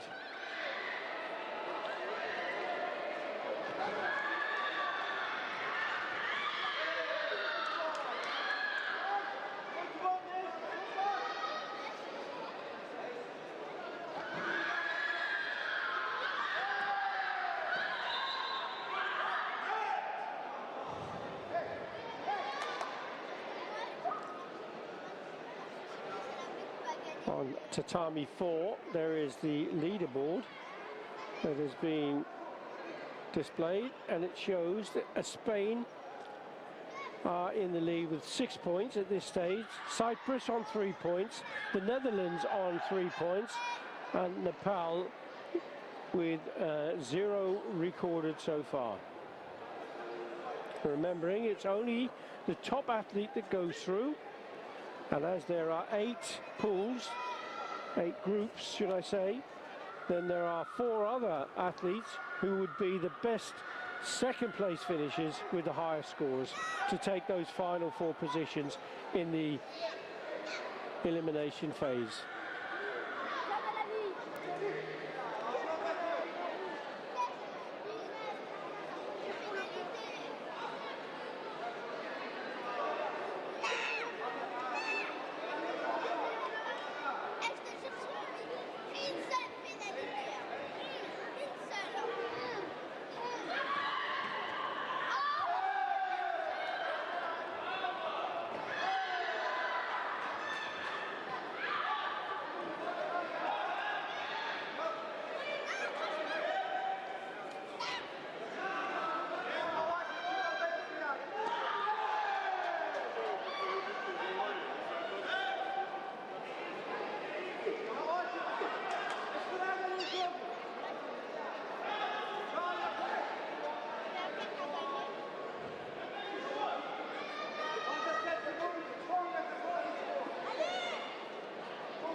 for information on tatami number 1, minus 50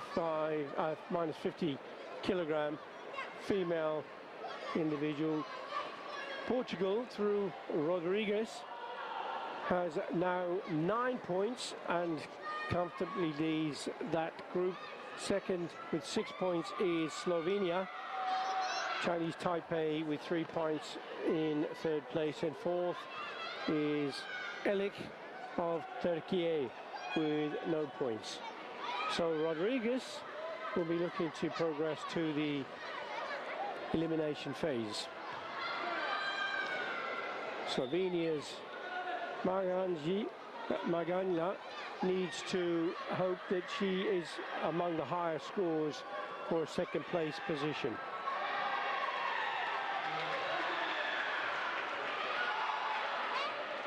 And if there is another athlete with the same number of points, then it will be the number of scores, and the higher scores will determine who goes through.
On tatami number 2, there's a video review underway between Uliana Markaeva, independent neutral athlete, and also Hong Kong China's Zhang Yiqing. Both of the coaches have gone for video reviews.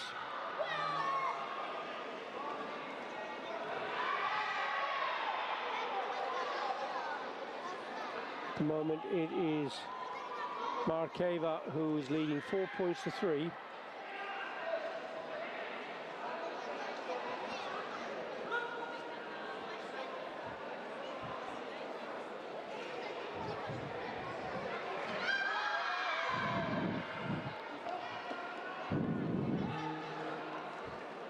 Video review on tatami 2 has been rejected for Aka, for red.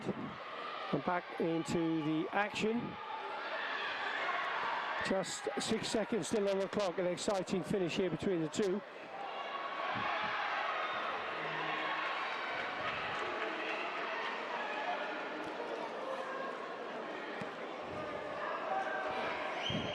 And it is Markaeva who's now lost the senchu on tatami 2 with just a couple of seconds to go. There's another point being scored for a Yuko. All 3 of the judges have gone for that.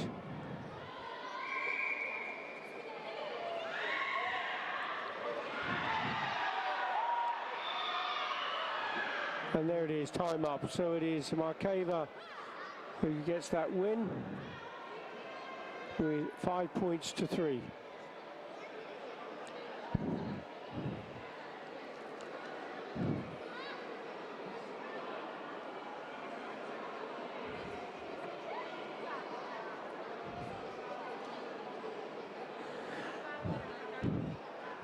The bouts on tatamis 1, 3 and 4 all really quite tight now.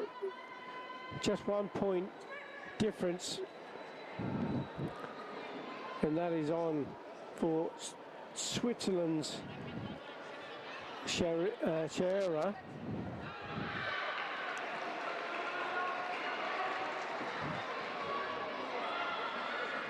No score on tatami number 4. There's the leaderboard been revealed now on tatami number 2. And it's a really tight finish at the moment because we have 2 athletes on 6 points. Grigoreva, independent neutral athlete with 6 points. Also Nguyen of Vietnam with 6 points. No scores for Canada and Macedonia.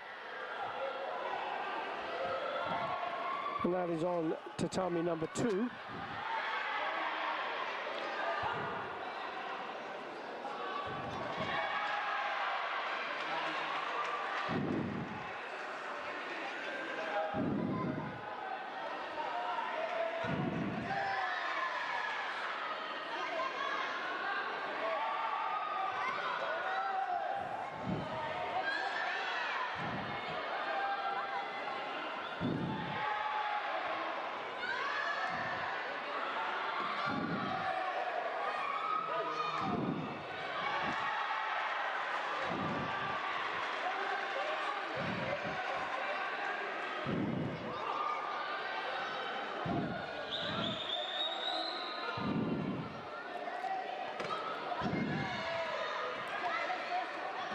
Switzerland's Maya Shearer is now extending her lead to 6 points to 0 on tatami number 3.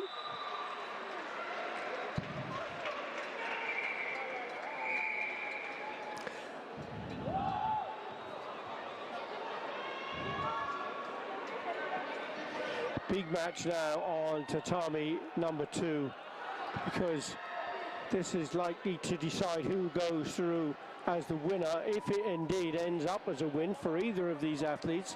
Nguyen of Vietnam wearing the red colours. Grigoreva, the independent neutral athlete, wearing blue. Both sitting with 6 points on the leaderboard.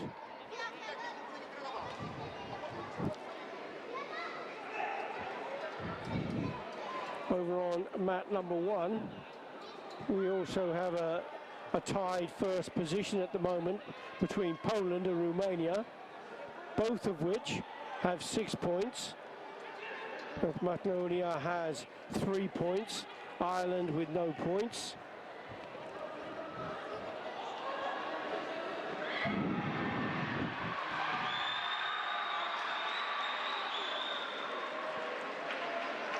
So that crunch match on tatami number 2. A third of the bout gone. No score between the 2 of them.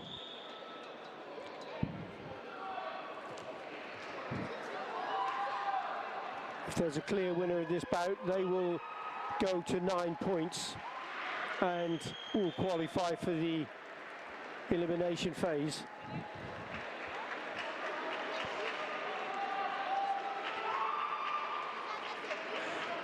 Tatami number 3 finishing, Switzerland scoring 10 points, massive score,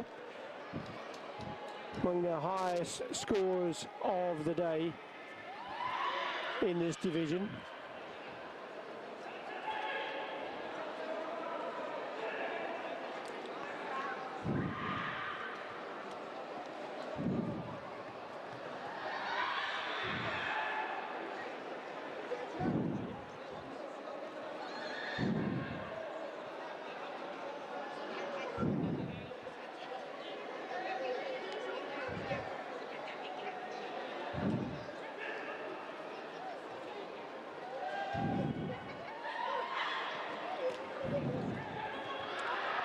On mat 2, they're into the last minute of the bout.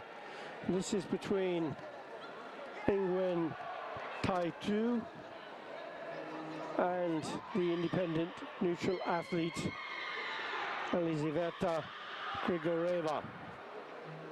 No scores, 48 seconds still to go. On mat 4, there's no score between Nepal and Cyprus. Neither of those fighters have scored yet in the leaderboard.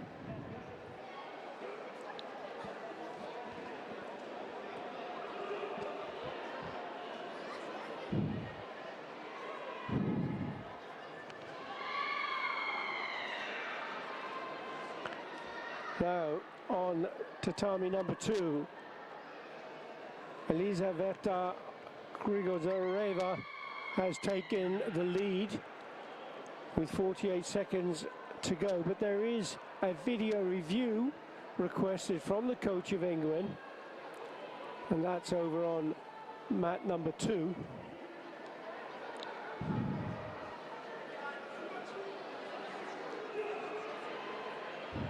On mat number 1 there was a really good takedown, didn't quite come off from a scoring point of view.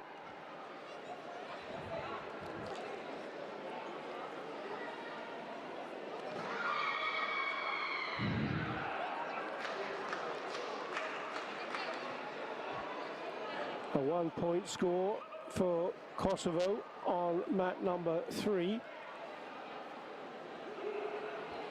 Over on mat number 2, the video review hasn't been determined yet. The outcome is not known.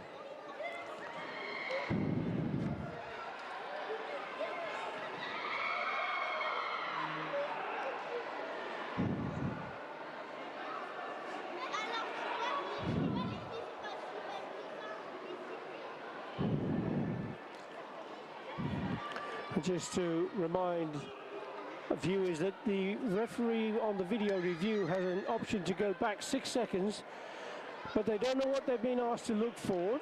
All they know is that they're asked to look for a scoring technique. Could be a 1, 2 or 3-point score, and it is indeed a 1-point score on mat number 2, and that levels things up between Grigoreva and Nguyen as they go into the last 45 seconds, both of them going in, remembering that the winner of this bout, if there is a winner, will qualify for the elimination phase.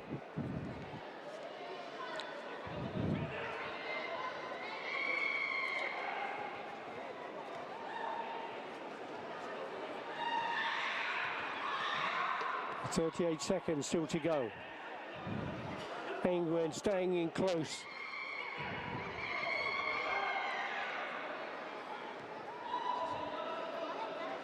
Grigoreva throws in a high hooking kick.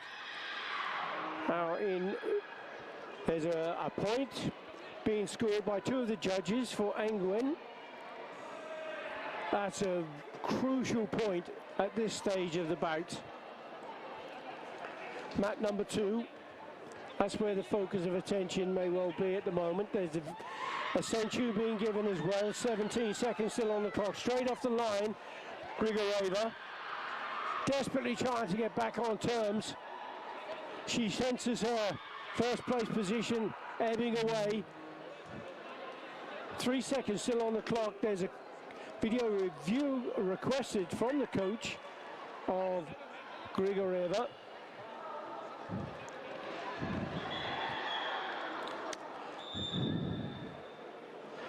No action at the moment on mat number 1. On that mat number 4 is a 0-0 encounter between Nepal and Cyprus. Neither of those fighters have yet scored in the leaderboard.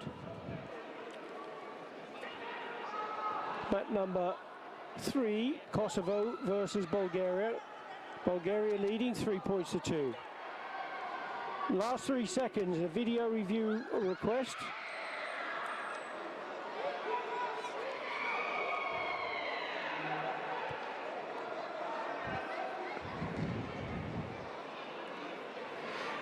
And now the video review request is for Grigoreva on mat number 2. There's a point being scored on mat number 4.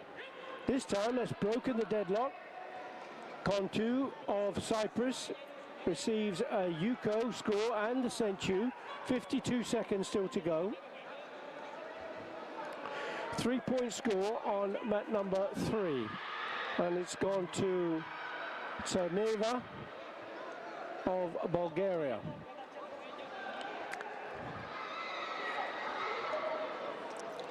And there is the 3-point score on mat number 2. Nguyen and takes another point with a Wasari 2-point score. It just shows you how in the last few seconds of a bout, the score can really open up. And that was a 7-1 win.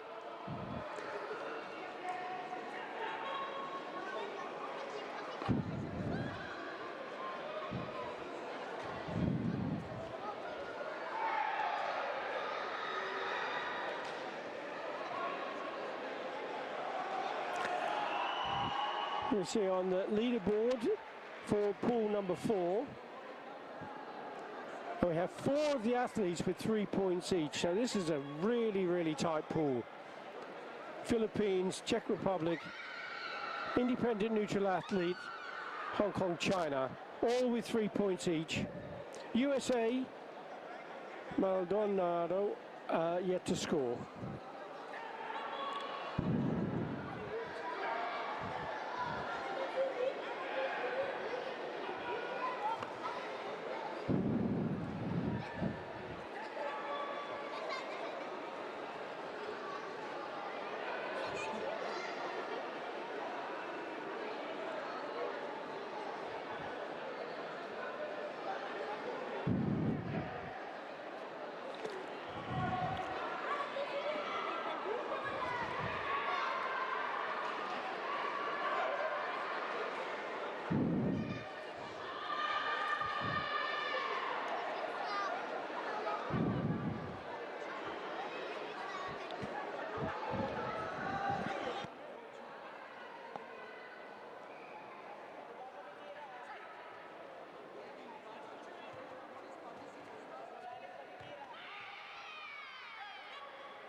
So the female minus 50 kilogram category round robin pool almost complete, just a couple more bouts to go to determine who are going to go through to the elimination phase from the minus 50 kilo.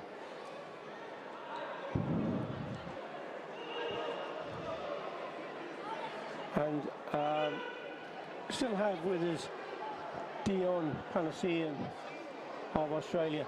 And Dion, apart from being a referee, as we talked about earlier, and all of the exciting stuff that's going on in the world of karate, you're also part of the WKF Technical Commission. Can you give us an idea of the sort of work that you're involved in and what it entails?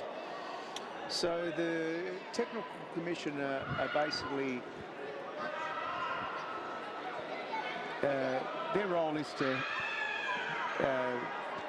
do the coach education and also from time to time propose any particular changes to the rules or any changes in the organisation of the event, and then that is then taken up to the Rules Commission. So even though we're not charged with making defined changes, we can look at the way the events are running and then propose any particular changes that we may see fit. Make recommendations. Yeah, recommendations. How do you determine what those where those ideas come from? Can it come from athletes or? Well, we often hear suggestions from coaches, sometimes from athletes. So yeah, we're quite open to ideas, and if there's any value in those ideas, we prepare some research and some work in regards to it and put them up for proposal. But is that a lengthy process? It can be. It can be. You know, obviously, when there's change, a lot of things take place. So we make sure that if we are going to propose something, that we've got good substantiation in place why the changes will be beneficial and hopefully won't make too much of an impact in the current running of the event. Right. Or the change of the rules either. And you don't want change for change's sake, of course, but you mentioned sort of perhaps tweaking the rules, making it more easier to understand. Karate is quite a complex sport to understand if you don't know karate well. You're right, very right. I mean, look, one of the biggest things is understanding all the penalties, the warnings, and unless you do have some sort of karate knowledge, you really wouldn't know what the referee is doing out there or why the competitors are getting warned or penalised. So yeah, it can be quite complex to someone who's not quite experienced in watching or understanding karate. Yeah, absolutely. Absolutely. And the rules have gone through some significant changes over the last 10 years, and they're constantly being tweaked. And hopefully these minor changes that take place are for the benefit of the sport, and with making it easier to understand as well. Yes. And there are quite a number of commissions for different rules commission you mentioned. There's a referee commission, the technical commission. There's athletes entourage commission. I mean, all aspects of the sport are well covered, aren't they? Yeah, they are. And I suppose if all the working groups are working together, you know, for the purpose of benefiting or improving our sport, then hopefully we can make a difference.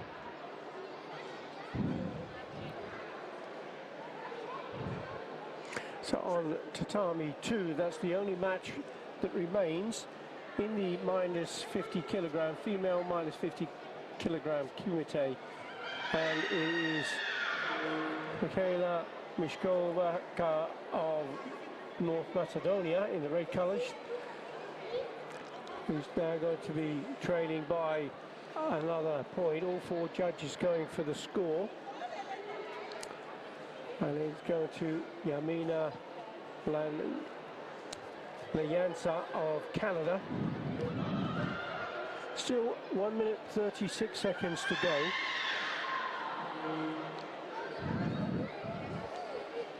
Well, I just made reference to the time, and in days gone by, female categories had only 2 minutes on the mat, didn't they? And the male 3 minutes. That's right. That didn't kind of make too much sense, really, did it? No, and maybe just historic. Just when it's great in that, you know, with a match, 2 minutes can go pretty quick. So at least it gives them enough time to get the ball rolling, yes, and get some momentum in the match. But we often see, don't we, in Kumite, those first 30 seconds just testing each other. Just testing the waters. Not a great deal of activity going on until it opens up. And then, as we have seen in some matches, the last 10 seconds, it's everything going at it. Yeah, and especially when the match is close, those last 10 minutes can define the match itself. Anything can happen in those last 10 minutes, and with the speed and agility of our athletes these days, all it takes is one good kick at the right time and it's game over. Absolutely. That last 10 seconds. 10 minutes now, that would be an interesting one, wouldn't it? 10 minutes? No, I think you said in the last 10 minutes. Oh, 10 seconds, sorry. Okay, 10-minute match, that would be interesting. I don't think it could last 10 minutes. Because, you know, I mean, obviously there are sports where you have longer times, but karate, Kumite in particular, is a very, very fast, explosive sport. It drains a tremendous amount of energy. And the range that the athletes can cover in distance is incredible. They do that at a very fast pace.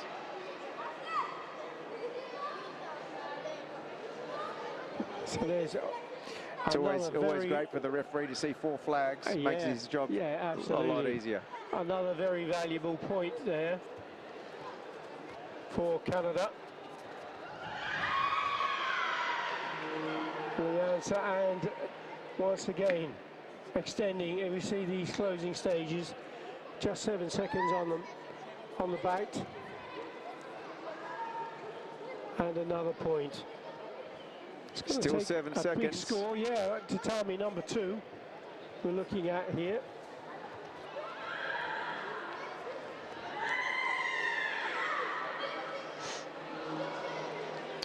Well, that was a really important point, and it's a 2-point score, and it's going by way of North Macedonia's Mishkovka. So the referee's coming back to see if that was in time. Yes. And that's a classic case of anything can happen in those last dying seconds. Well, the score is being awarded.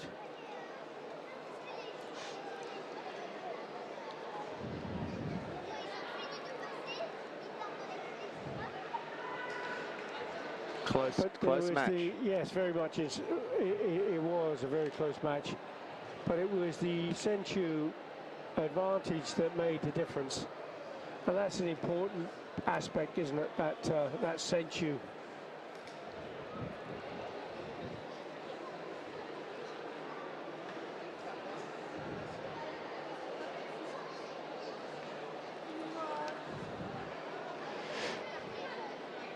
It's a chance to have a look at, again, focusing on Tatami number 2, a bit of the replay action.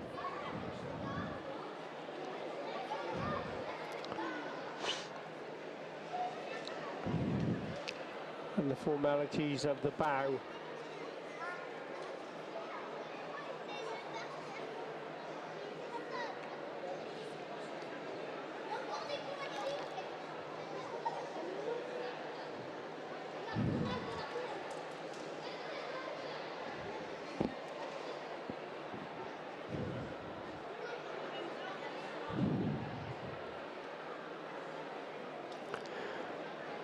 If you're focusing on tatami number 2, you can see the judges, the flags on the scoreboard. The judges have to press the buttons to make sure the communication between the machine is working properly.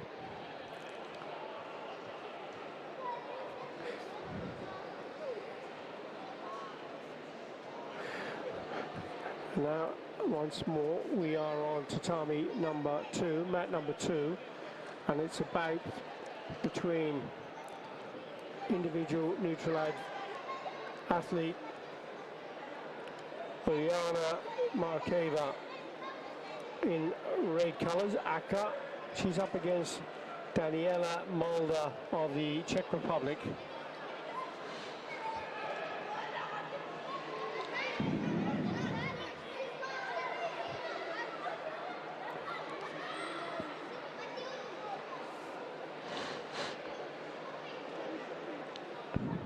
And that signal that the referee on tatami 2 just gave, the rolling of the arms, Dion.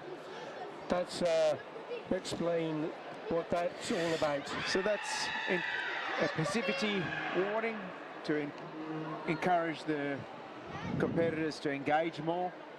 Obviously in the first parts of the bout, the athletes are testing each other to see what tactics they may have. And quite often they delay the momentum of their attacks just to get the feel of the competitor, and sometimes that goes a little bit over time. So that passivity rules in place to entice more action and more engagement in combat. Yeah. So we are focusing our attention on tatami number 2. The other 3 tatamis have completed their round robin pool phase. The video review on tatami 2 has been rejected.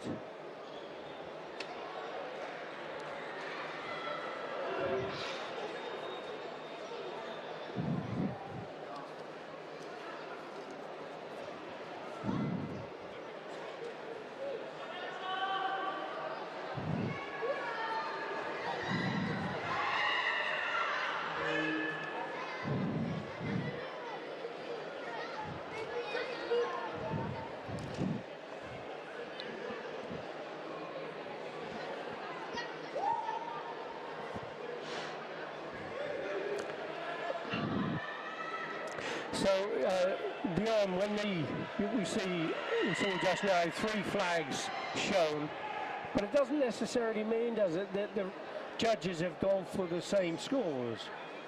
So one could give a Wazari, 2 could give a Yuko, couldn't they? That's right. So generally the higher score will prevail. Right.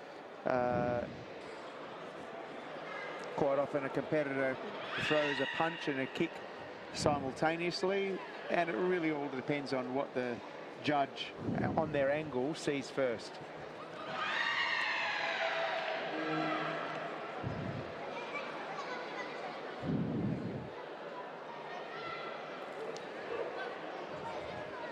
Markava in red leading 2 points to 0. Is she going to extend that further? She has indeed. 3 points to 0 now. And she also has the Senchu.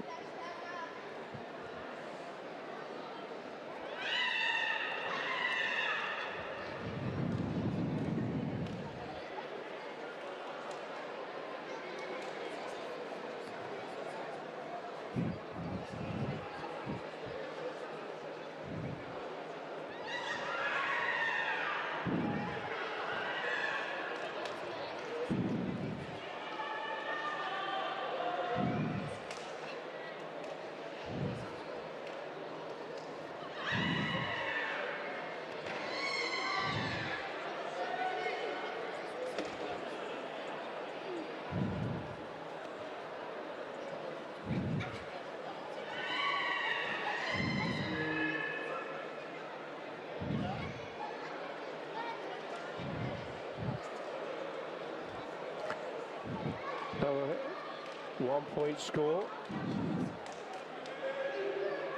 Quite a commanding position now. 4 points to 0. Markava leading Daniela Mulder of Czech Republic on Tatami 2. Counter punch from blue.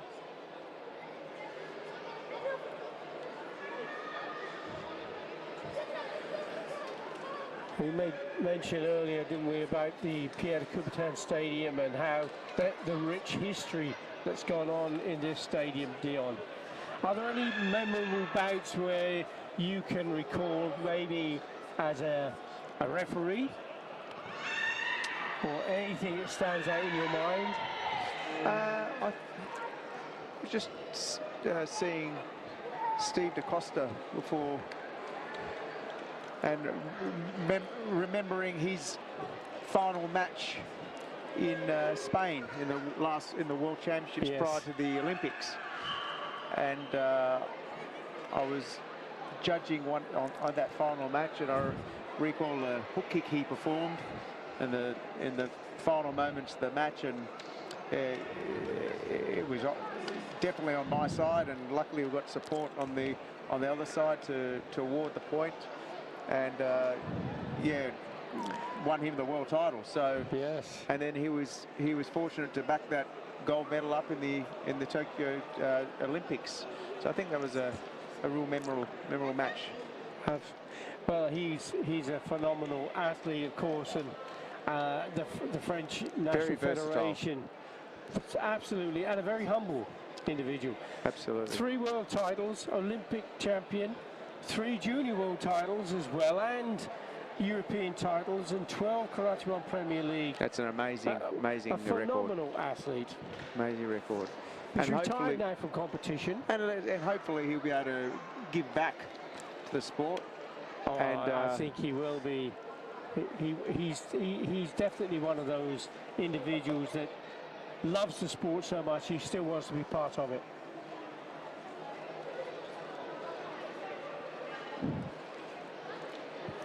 We still have 2 seconds on the clock. 6 points to 1 lead with Markeva.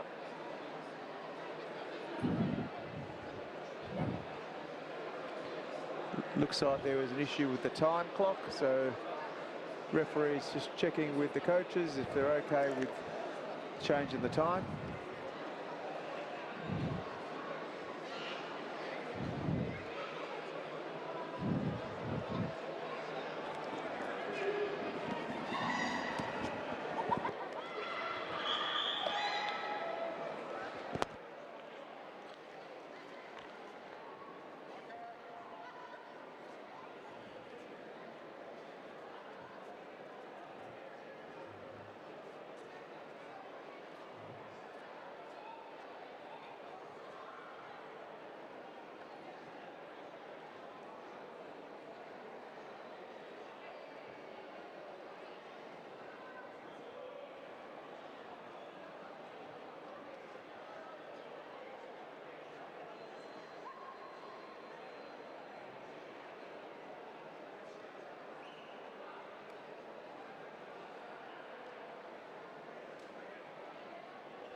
We're starting to get to the business end of the male minus 75 kilogram. On tatami 1, we have Lithuania versus Hong Kong, China.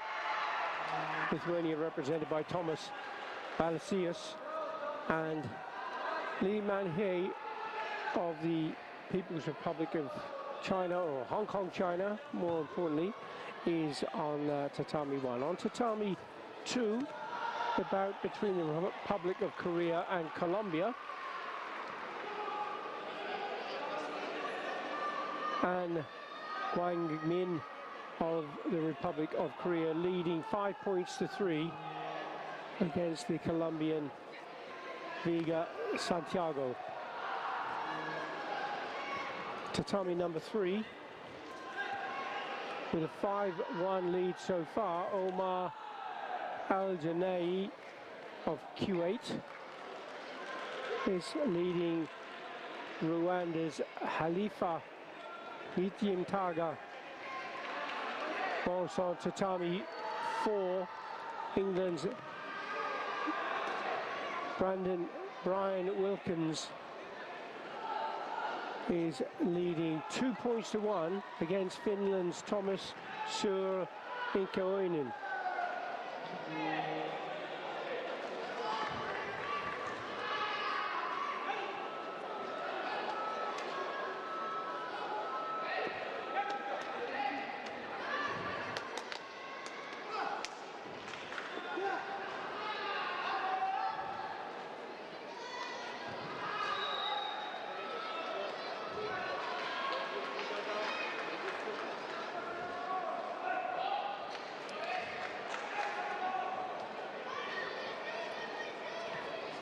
Once more on tatami number 2, Korea still leading 5 points to 3 over Colombia with just 3 seconds to go.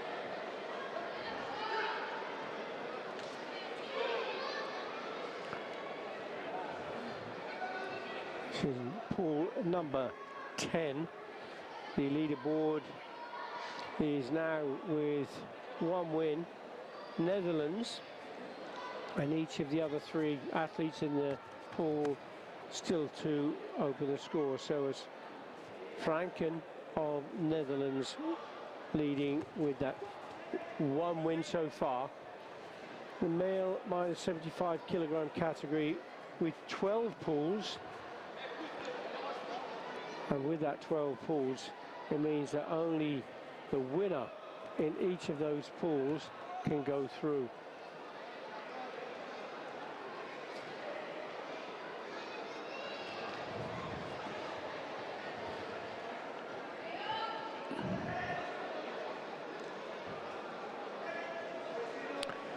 Over on tatami 1,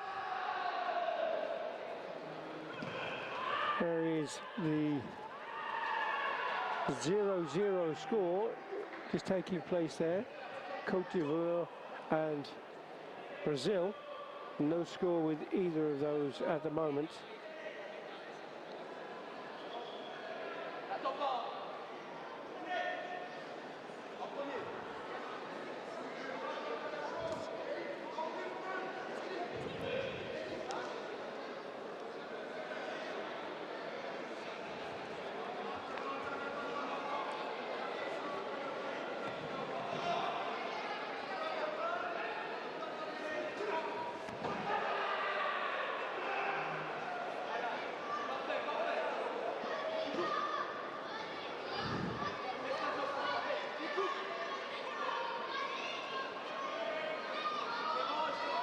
Tatami number 2. We have Francisco Barrios of Uruguay against Turkmenistan's Davut Nazemradov. No score so far.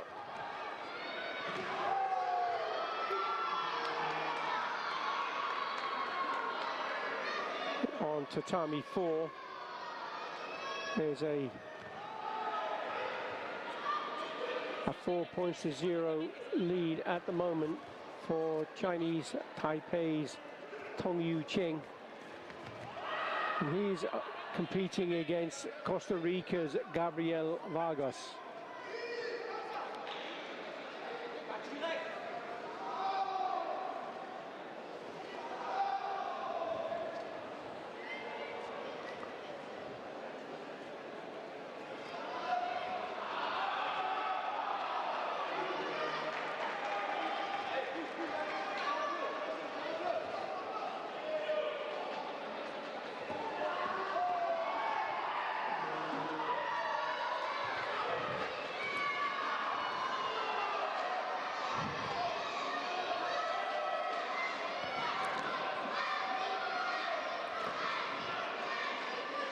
Scores on tatami 1 now starting to open up. 3-0. Nascimento of Brazil is leading Bar Mondiabo Kennedy of Côte d'Ivoire.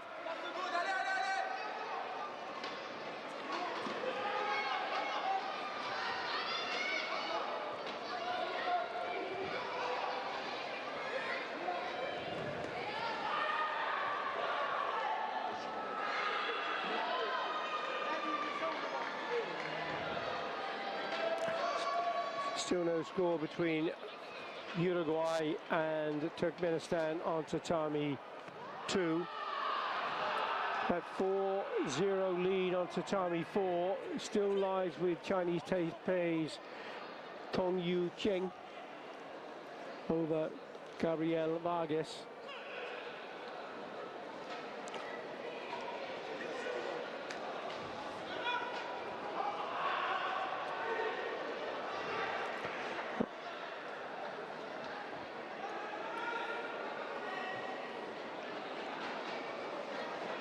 See the brackets for pool number 12. Just one win with Brian Wilkins of England.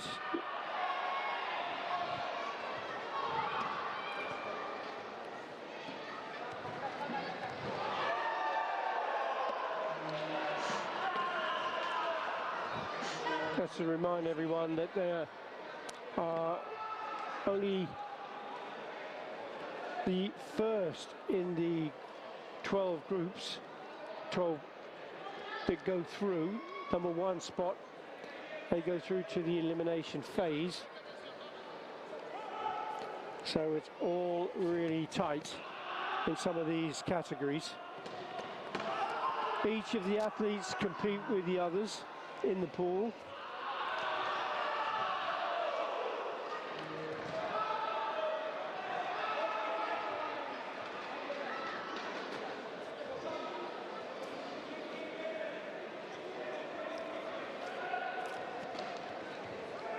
On tatami number 1, Azerbaijan versus Croatia.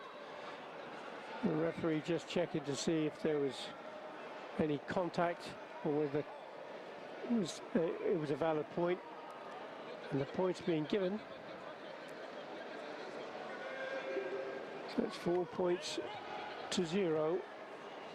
Azerbaijan's Rashid Salimanov leads over Dino Simoek of Croatia.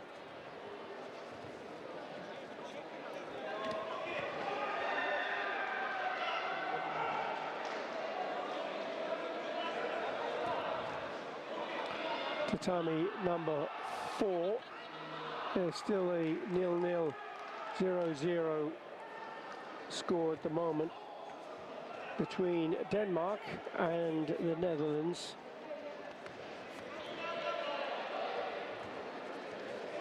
Everything square. Franken has lost his video review card, but he does have the century advantage as they start to close in They've still got 2/3 of the bout to go, so an opportunity will arise, no doubt, for Christopher Nielsen to get on the scoreboard. That's on tatami number 4. Interesting match on tatami number 2.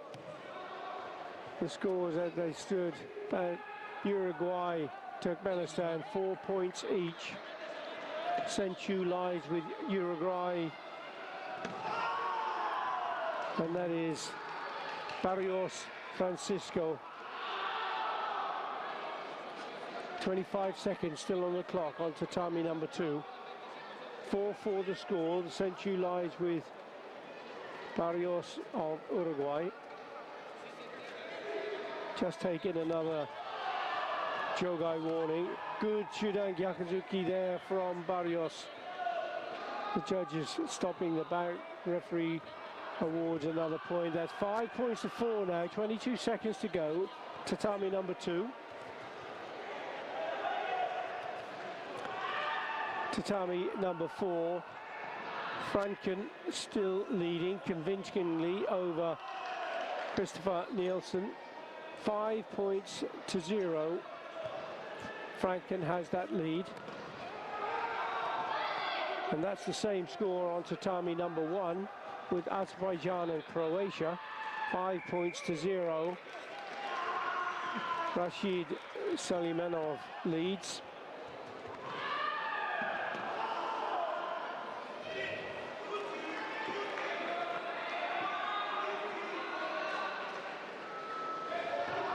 Tatami number 2, just a couple of seconds still to go.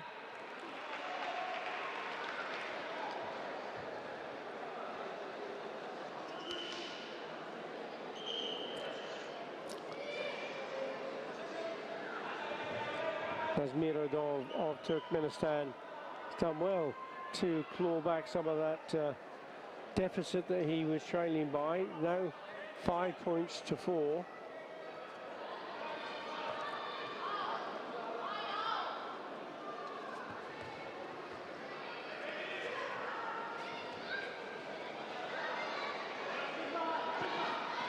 And the clock is reading time up. Tatami number 2. Canada and Spain competing on tatami number 3. And that is between Just Klos Young of Spain and Canada's Nicholas Patrick Rivest. No score. Match only 35 seconds in.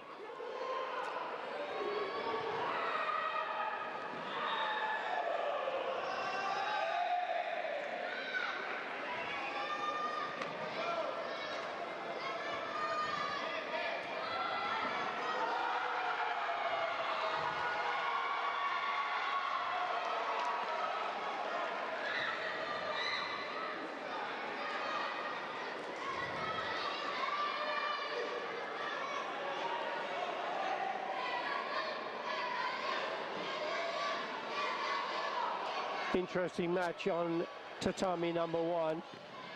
Two well-known fighters in the Karachi Premier League and A Series. This is Austria's Stefan Porconi, and he's up against Italy's Daniel Di Vivo. So that should be a cagey fight to start with, but no doubt there'll be scores later on in the bout. So that's on tatami number 1.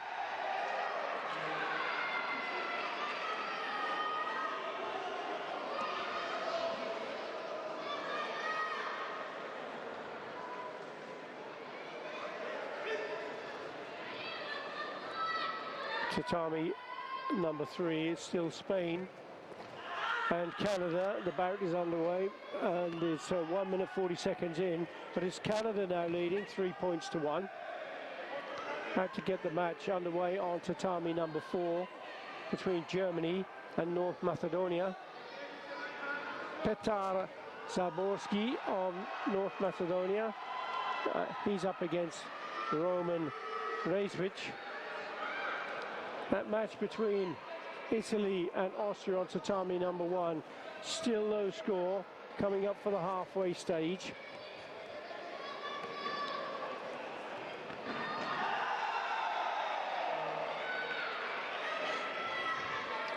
And they really are giving no opportunity for their opponent to give us a score away on tatami number 1. Daniel De Vivo of Italy, Stefan Porconi of Austria.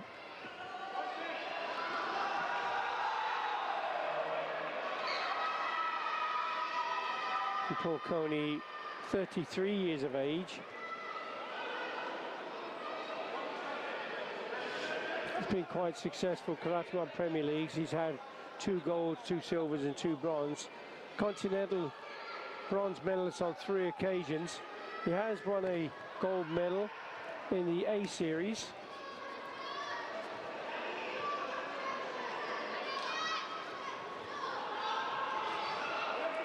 Still 0-0, just 38 seconds still to go. That's on tatami number 1. Daniel De Vivo for Italy, 22 years of age. He's been twice Karate One Premier League gold medalist, a silver medal and 2 bronze. So you can see there's nothing between these 2 fighters, and that's why it's obviously so close. And it could well be a 0-0 score, but that would mean neither of them getting points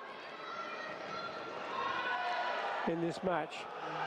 But that shows you the mark of respect they have for each other. Much prefer to have no points than to give away potentially 3 and forfeit an opportunity to go into the elimination round.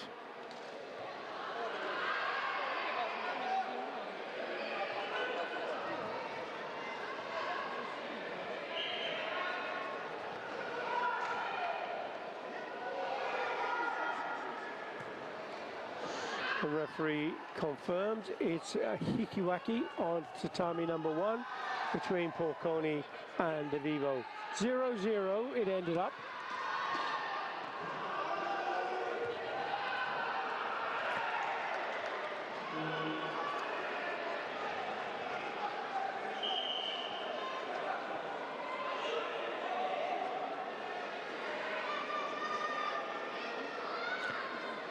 On tatami number 3, Spain trailing 5 points to 2 against Rivest of Canada.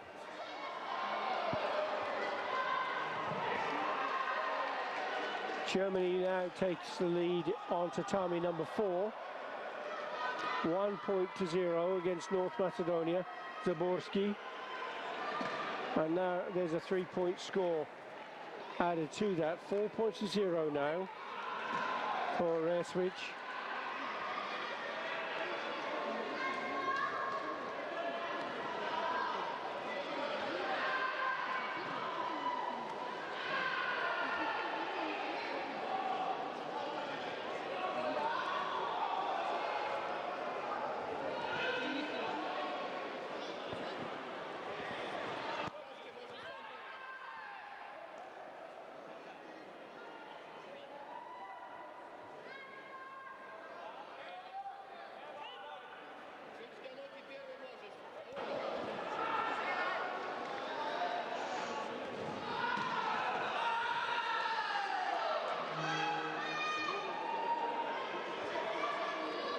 Interesting, just points going either way on tatami number 1.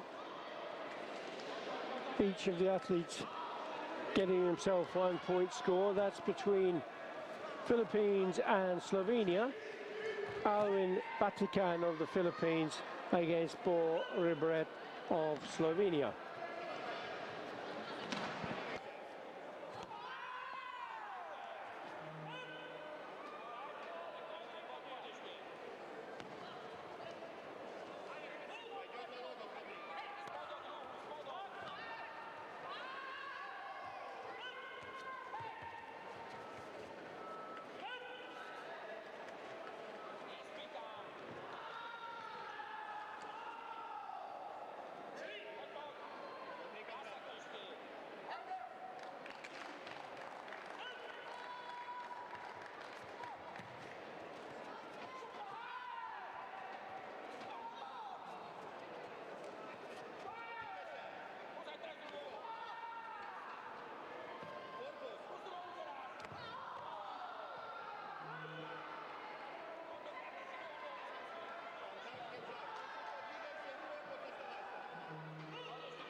we have on tatami number 2, Bosnia and Herzegovina, and then the athlete is from a refugee karate team, Hamun Davstirapur, who's training 1.0.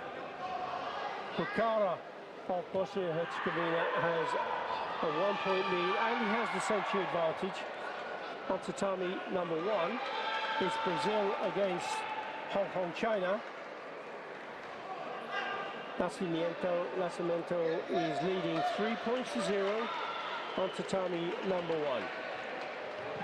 I have an opportunity now to introduce another guest commentator, this time a Kumite player and an athlete who will be taking part in the qualification tournament on Sunday, and has kindly given us the opportunity to have a chance to have a chat.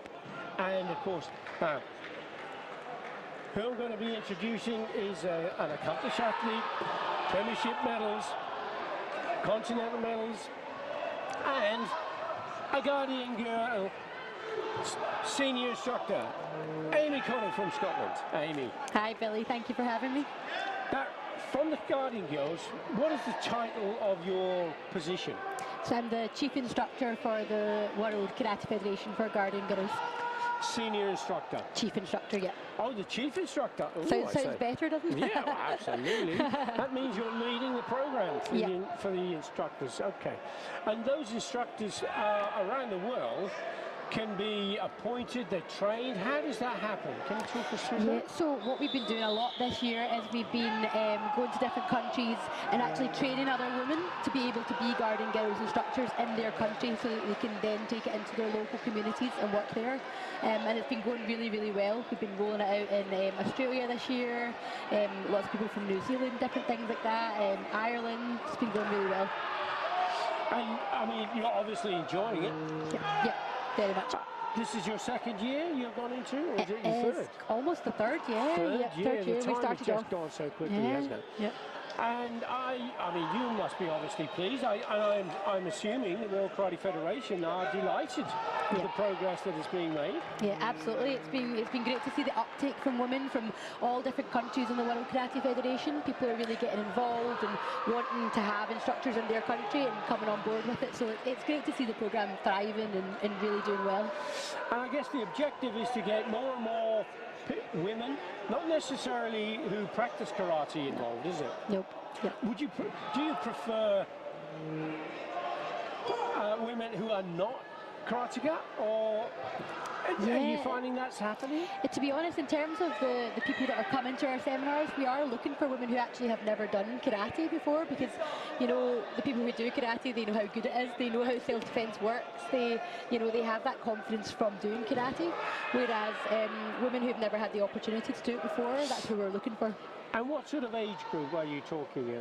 So we're quite open to different ages. In different countries, it's been different ages. We've had people from 18 years old, 16 years old, all the way up to someone in their 70s coming along. So it's been great, really diverse age group.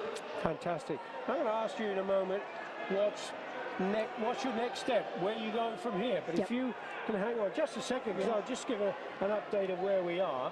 And on tatami number 1, we have about between Lithuania and Cote d'Ivoire, and that is a 0-0 position at the moment. On tatami number 2, there's a 4-0 lead, and that is going to be changing once again very soon.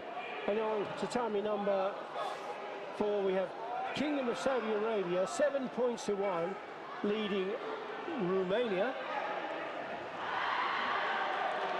And on tatami number 3, we have Ali Nishad of India up against Dean O'Mahony of Ireland, and that is a 3 points to 0 lead from O'Mahony, with the advantage also to add on to that. Now, as you can see, Amy, that we're trying to give an overview of what's happening across all 4 tatami, just to keep people engaged. What would be your thought? I'm just thinking, there are obviously people online, and they're watching the tatami, they may choose 1 or 2 or 3 or 4, whichever it might be. Yep. But maybe about what are they? If somebody wanted to ask you a question, Yep. And then put it into the blog that goes alongside it. We could maybe pick that up. Love that. Yep. Would you be up for that? Absolutely. Yeah. Of course. Questions about guardian girls, or questions about athletes, or Absolutely. Feel free. preparation for competition. Yep. So there you go. Any if questions? anybody's interested and want to get an idea of the strategies that an athlete is going to be looking into for the qualification tournament, maybe you want to ask a question and we'll see if we can pick that up. Yep. Guardian girls moving forward. What's on the agenda for you now? So we have an instructor course in Latvia in November time. So that's where again we're going to introduce some more new instructors to guardian girls from Latvia. I think we have a few from different places in Europe so far that have registered. So that'll be our next step, and then continuing to roll that out over the next couple of years. And the big picture now, moving forward, do you know how many instructors there are worldwide now? Oh, that's a very good question. We've actually just had a few more recently from Ireland qualify, so it might take the number up to maybe 20 or something like that, 25, I'm not too sure. Right. But yeah, quite a And few. how often do they hold their seminars? So what the goal is to kind of make it into a local community thing that's going to be in their communities that they can tap into. It depends on that instructor. It might be a weekly thing, it might be a monthly thing, it might be every couple of weeks. And the people who are going to be taking it will know what works best for the kind of local community. So we're kind of like giving them some free rein to be able to see what works best for them. Right, right. And when you embarked on this in the first instance, did you have any idea where it was going to take you? No, not at all. No, this was the ideal goal. We would have loved to have seen it like globalised like this and to really grow to the lengths that, but we didn't know how successful it would really be, and it's incredible to have seen it grow from the very, very first seminar that we've done to what it is now and that global legacy that we're trying to build. Exactly. When you are moving away from guardian girls, perhaps to the qualification tournament, can you give us your impression of what you've seen so far, how it's working? Yeah, I think Paris is always an incredible tournament.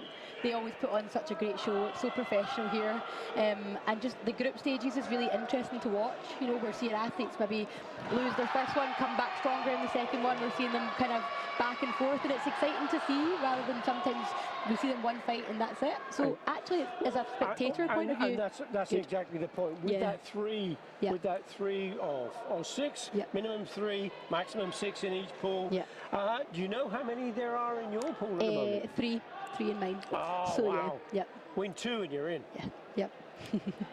Oh, well, good luck for that. Thank you. Good luck for that. And so are there 8 groups for you in your division? 12. All 12? I think there's 12. All 12? I think so, wow. yep. So that means only the top one goes through, because in some of the divisions where they are a bit smaller, then the best second placed can also make it through. Yeah. So that's a bit of a toughie when you've got 12 and then you know there's only one place up. Yeah, it's a tough one. I guess some of the other pools might have 6. Exactly, yeah, could change. And have more matches to play, to fight. And okay, now thinking about training. Yeah. This has been coming for some time, the qualification tournament. Yeah. Got the World Championships in November. Do you peak for the qualification tournament? Or do you peak for the World Championships? Or yeah, it's a tough one. Such a difficult one. But I suppose if you don't perform here, you don't get to go to Cairo. So you have to make sure that you're do it here on form and here. do it again. Exactly. Once you qualify. Yep, 2 times. Yes. And from your study point of view, I mean, with regard to other athletes, how much time do you devote to, watching video to find out their strengths and weaknesses?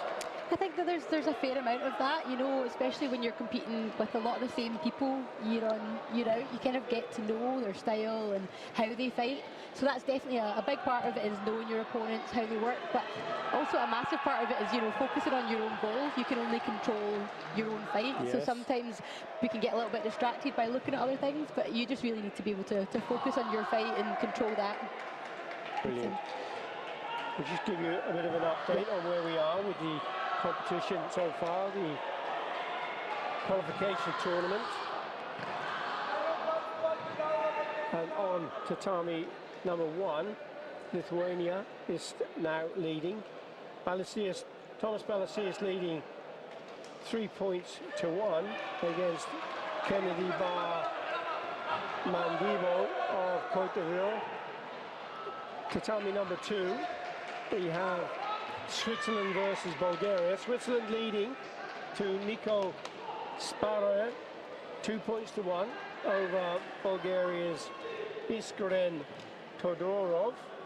Todorov has the century advantage though, so that's going to be an interesting development with just 1 point deficit. Tatami number 3, we have Angola versus Kuwait. Mario Lopez for Angola and Omar Al Janay of Kuwait. No score so far, just 1 minute 2 seconds gone. There's a warning for passivity to both of them on tatami number 3. Tatami number 4 is the second round for the fighters in that pool, with Brandon Brian Wilkins of England. He's trailing at the moment 2 points to 3 against George's Valiko Hodieva. So that's where we are. That's tatami number 4. And just back to yourself, Amy, and with all those scores and all those tatamis, just posing a question. First of all, when you're trailing, Yep. is it a question of, you know, working with your coach, keeping calm, or how do you plan that out? Yeah, I think that, yeah, mindset plays a massive part in these fights. You see that, you know, sometimes a lot of high-scoring matches today that we've seen so far, and some cagey ones as well. So your mindset plays a huge part in both of them. Whether you're up, you have to keep that control, stay calm, you know, keep building on your points and not try and lose them. And then if you're down, you're trying to really push to get back into that position and back into the fight. So, you know, we need to, in training, you really practice both those sides, you know, being down in a situation, being up, Yep. having a 0-0 kind of close situation, and really working both of them. And I'm thinking now, though, because you made reference to mindset, Yeah, and mindset and power of thought is really incredible, isn't it? yeah. What sort of team do you have around you to give you support? Sports psychologists comes to mind when you talk about mindset, and Yep. nutritionists and all of that. Do you have all of that infrastructure around you? Yeah, you have, you know, you've got your own martial arts coach, your karate coach, you've got a strength and conditioning coach, mindset coaches there, nutrition, you know, you need all of that team behind you to be able to push you into the best form that you can be in. They all play a big key part, and they come together to make sure that you can perform at your best level. Absolutely, absolutely. Because without having the team, you know, and as an individual, it's just too much, isn't No, it? yeah, it's a lot. Just too much. Yeah. And the amount of time, you're not full-time professional, No. but you're getting very close. I Yeah, mean, yeah. karate dominates your lifestyle, isn't it? Absolutely, yeah. I know it's. I always say it's like a professional thing for us, but you know we're not paid for that. We absolutely love the sport, and we're trying to make it as professional as we can be, as the athletes that we are. So we have our own strength and conditioning coach. You know, we make the team around us, but we're not given that. So Sure. it's yeah, we're trying to be as professional as we can be currently as in the situation that we're in. Yeah, and it's if you were lucky enough to have a major sponsor, Yeah. what area would you want them to support? Would it be I don't know, travel? Would it be nutrition? What? Yeah, I think for us, you know, like travel is probably one of the biggest expenses that we have. You know, traveling, hotels, everything like that. We would ideally be able to travel a little bit more if we had more income behind that. So it's that probably is a key factor for us, for Yes. a lot of athletes that are self-funded. Yes. I see Georgia, England now both on 3 points in their pool, and there are only 3 players in that pool 12. So if that's going to be an interesting head-to-head. Yeah, absolutely. Because that could determine who goes through, couldn't it? Yep, definitely. We'll watch out for that one. And there's only one can go through in the male Kumite minus 75 category. And that was happening on tatami number 4.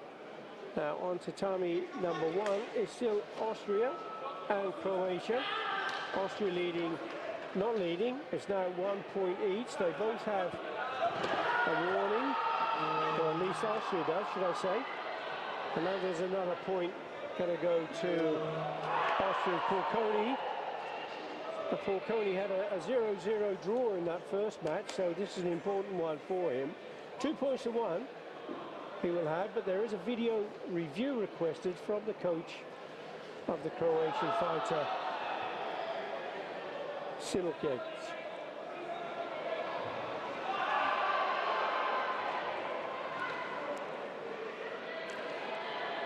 Now watching the across the 4 tatami, are there any areas that stand out in your mind as to what fighter is you think might go through?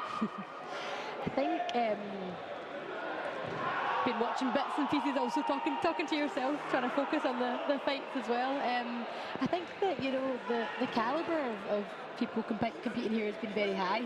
It's the quality of people are looking really strong. So I've not personally been watching a full category. Sure. I could have been watching bits, like maybe a lot of people that are watching online. They're looking at different fights, and yeah, there's some strong fighters coming through.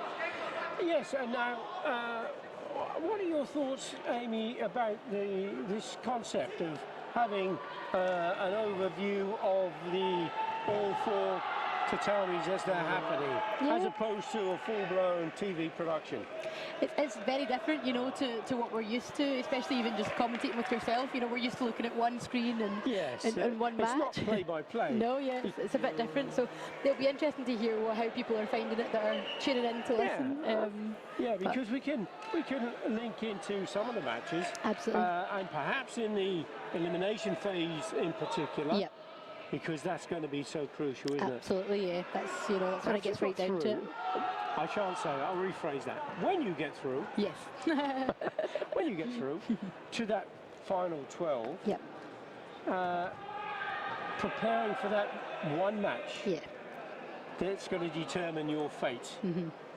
That's like a world final, isn't it? Absolutely, you know, it's all in one match at that stage, and yeah, that's when your mindset really needs to kick in and be strong and stick to the game plan. And how do you control those nerves and not get too... Yeah, I say this quite a lot, like especially to like the younger athletes in our club. Like nerves they're not a bad thing. You know, everybody gets nervous. It's part of competing. It's normal, it's actually normal, and it's a good thing. You know, it means that you're excited for it, you're up for it, and you just need to channel those nerves in a positive way on the tatami, and just make sure that you don't let the nerves get the best of you. Just push them out of the way and go and do the job that you came to do.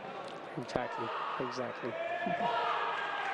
Okay, well, we'll just give you another little update on the tatamis. We have Azerbaijan on tatami 1 with Italy's Daniel De Vivo, and that was a draw that he had, De Vivo, with Porconi in that first match. So he needs to try and get himself into winning ways. He is now leading 1-0, and that's on tatami 1. On tatami 4, we have the Netherlands once again competing, and that's through Ricardo Franken. He's up against Gabriel Vargas of Costa Rica. And as you see there, in some cases, the the standings flash up. We've got Uruguay in Pool 6 leading 6 points. So that's looking good. Do you imagine when you're in that situation and you've got 2 wins under your belt? In your case, you'd have already been through. But in some of these cases, he's won with just 3 points. That last match, that head-to-head. Crucial. My the goodness. nerves are high there. Well, you've got the head-to-head to get through to the elimination phase. And then you've got the head-to-head to see who goes in that last 6. Yeah, absolutely. A roller coaster of emotions for a lot of people. Yeah, absolutely. Well, we're just going to save some of these bouts for a few moments, and we'll come back to you again with some more interest from Amy. And as I said, if you have any questions that you want to ask, then post them. We'll have a look and see if we can pick any up, and hopefully Amy might be able to answer them. Sounds good.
Chui.